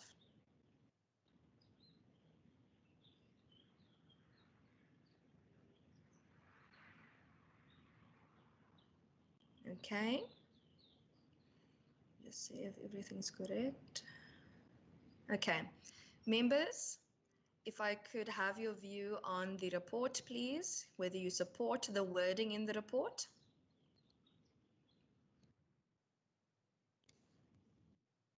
Yes, Chair. Thank you, Member Philander. Members, the rest of you, are you happy with the wording in the report? Yes, Chair. Thank you, Member Mackenzie. Okay, so with that, the committee report is then adopted, and I'll just read it out quickly. Reference number 11-4-1-2-3, is that correct, the reference number? Ms. Kamish? Okay. Committee report of the Budget Committee on the Western Cape Second Adjustment Appropriation Bill B7-2020, dated 1 December 2020 as follows. The Budget Committee reports that it has concluded its deliberations on the Western Cape Second Adjustments Appropriation Bill B7-2020, referred to it in terms of Standing Rule 188. Having considered the various Standing Committee reports on the votes in the schedule to the bill, the committee reports that it supports the bill. In terms of Standing Rule 90, the African National Congress expressed its minority view to not support the bill, and it will be signed by myself. Thank you so much. With that, the bill is then, the report, is adopted, and it will be tabled accordingly. Thank you so much. Members, we will now be considering and adopting the draft committee meeting held on 26 November 2020, and that will be followed by resolutions for the committee. So if we can just quickly have the minutes up, please. Perfect. Okay, page 1. Let's just go and check the attendance. Okay, you can go down. Okay, if no edits from members, let's go to page 2. There you'll see the briefing by Provincial Treasury, the welcome and attendance. Thank you so much for picking up the word second again there. And can we just check that the word second is included everywhere else where needed? Okay, I don't see anything else. Okay, let's go down. And that was the consideration. Let's go down. And then that's just the attendance register, but we can go down. Let's see. And that is the end of the document. So members, if there are no edits, if we could please have a mover for the minutes. Chairperson, I move. Thank you, Member Mackenzie. Is there a seconder for the minutes? I see Honorable Philander's hand. Is that a seconding? Seconded, Chairperson. Thank you so much, Member Philander. And with that, the minutes are adopted. And we now move on to resolutions, if there are any. I'll keep mine for the end, members. Member Philander, is that a hand from previously, or is it a new hand? Apologies, Chair, previous. No problem. I see Member Mackenzie's hand. Chairperson, I'd like to make a proposal. We have seen, obviously, that this committee received a briefing and I was chairing this committee 3 days last week when you were not present. And we received a briefing from Provincial and National Treasury, particularly on the budget process and the matters relating to SAA, which we're going to be debating today in the House. But we have not yet received any report or request from the custodian of SAA as to why they need the 10 billion, how they came up with the 10 billion, what informed. If you remember, one of the questions that I asked, and I don't think you were present because I was chairing, was what was the technical argument that informed Treasury of the 10.5 billion? And Ms. Wendy Van Noot said at the meeting that there was a policy decision taken by Cabinet and they had to find the money. She rephrased herself, and I could understand obviously why, because she still works there. But the sentiment was there. That seems there's no technical assessment done on the 10.5 billion. That means next year or the year after next year, there's likely to be another 10.5 billion if there was no proper assessment done. So I really would like to find out from the custodian of SAA as to how they came about for the 10.5 billion. It is going to be the final bailout, the last bailout. I debated in Parliament as well.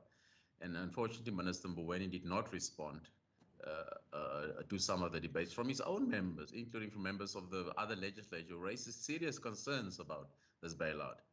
And is there going to be another requirement? And there's several other members who raised from other provinces who were worried. They voted in support, but they're extremely worried about the 10.5 billion, the impact on their provinces. And I'd really like this committee to invite the custodian of SAA to come and share with us what is the plan with SAA. Why are we keep on bailing out SAA every third or second year? And is there going to be an end to this SAA saga? This 10.5 billion is going to be 2 years from another 10. That is the only way we can understand, and also to help me, because one of the questions that I asked myself, are we just going to vote against or vote for? But you have to exactly understand the background. I think it's something that we have not done. So I'd like to make a proposal that we do invite the custodian of SAA to come and share with the Western Cape Budget Committee, why do we need to keep bailing out SAA?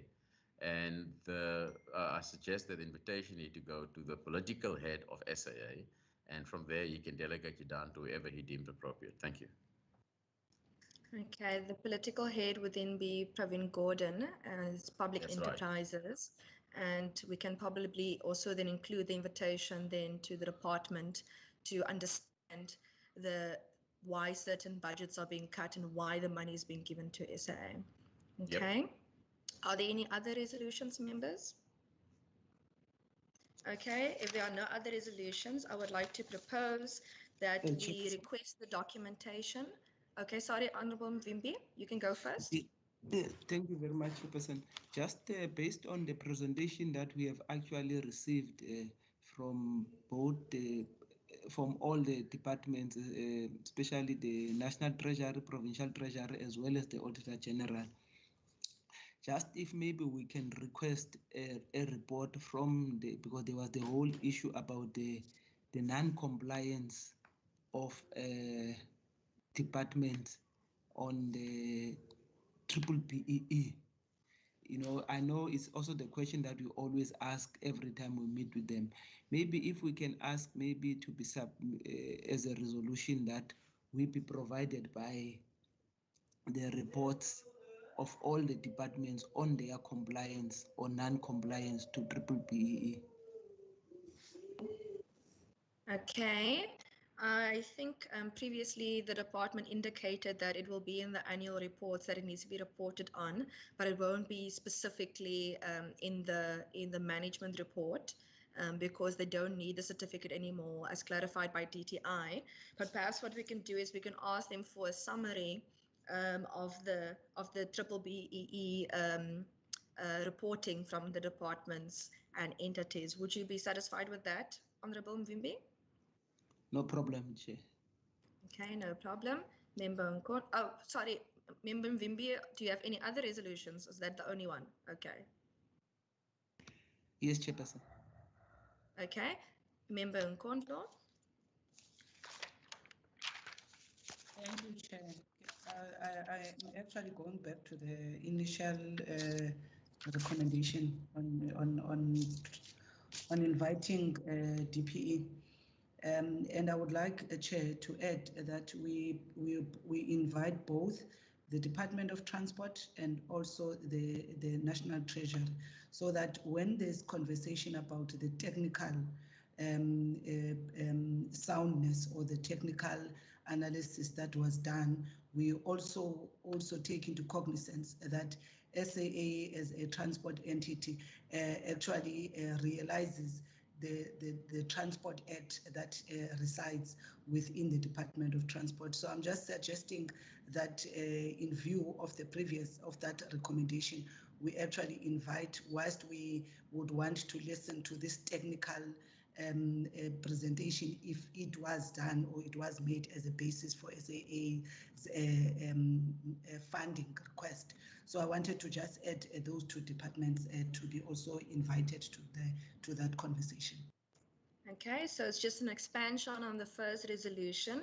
So essentially we'll be inviting the political head with Pravin Gordon, his department. We'll invite transport nationally as well as National Treasury, and perhaps then we can even include Provincial Treasury as well, so that they are there for the conversation as well.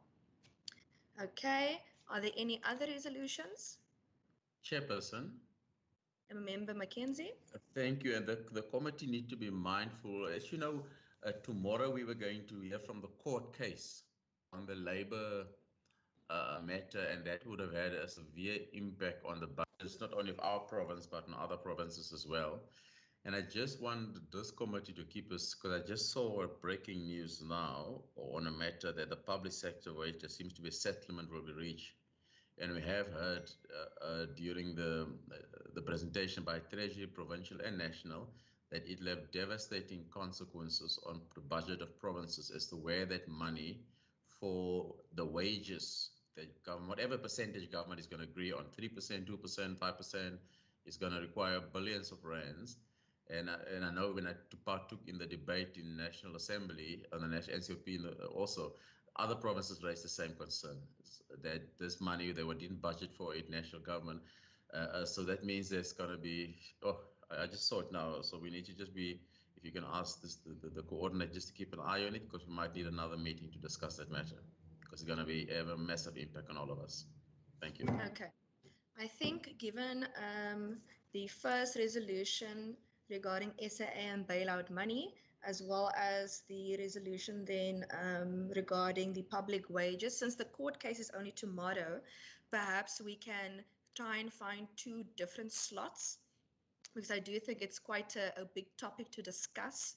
And let's try and work with the programming committee in order to find slots for us then to be able to then have a conversation around SAA bailout money, as well as then to have a conversation regarding public wages. I would, however, suggest that we try and find a session after the court case, so that we are able to then have all of the information before us. And my advice would then be for public wages would then probably be National Treasury, and for Provincial Treasury then to brief us on that particular matter then.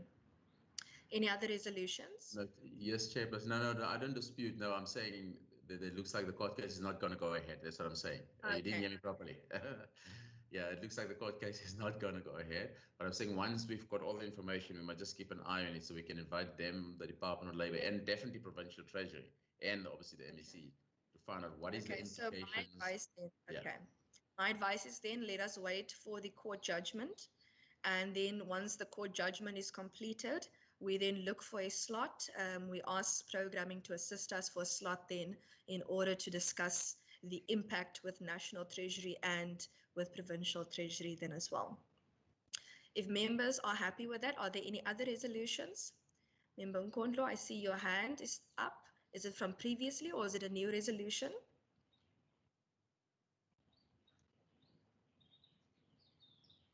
Okay, I'm going to assume it's from previously. From my side, I would like to add that we just request the documentation that was mentioned today in our meeting. For example, the instruction notes, the guidelines, the respective frameworks that were mentioned that we have not received previously, as well as National Treasury mentioned a particular study as well. If we can just also request that And if members are happy with that.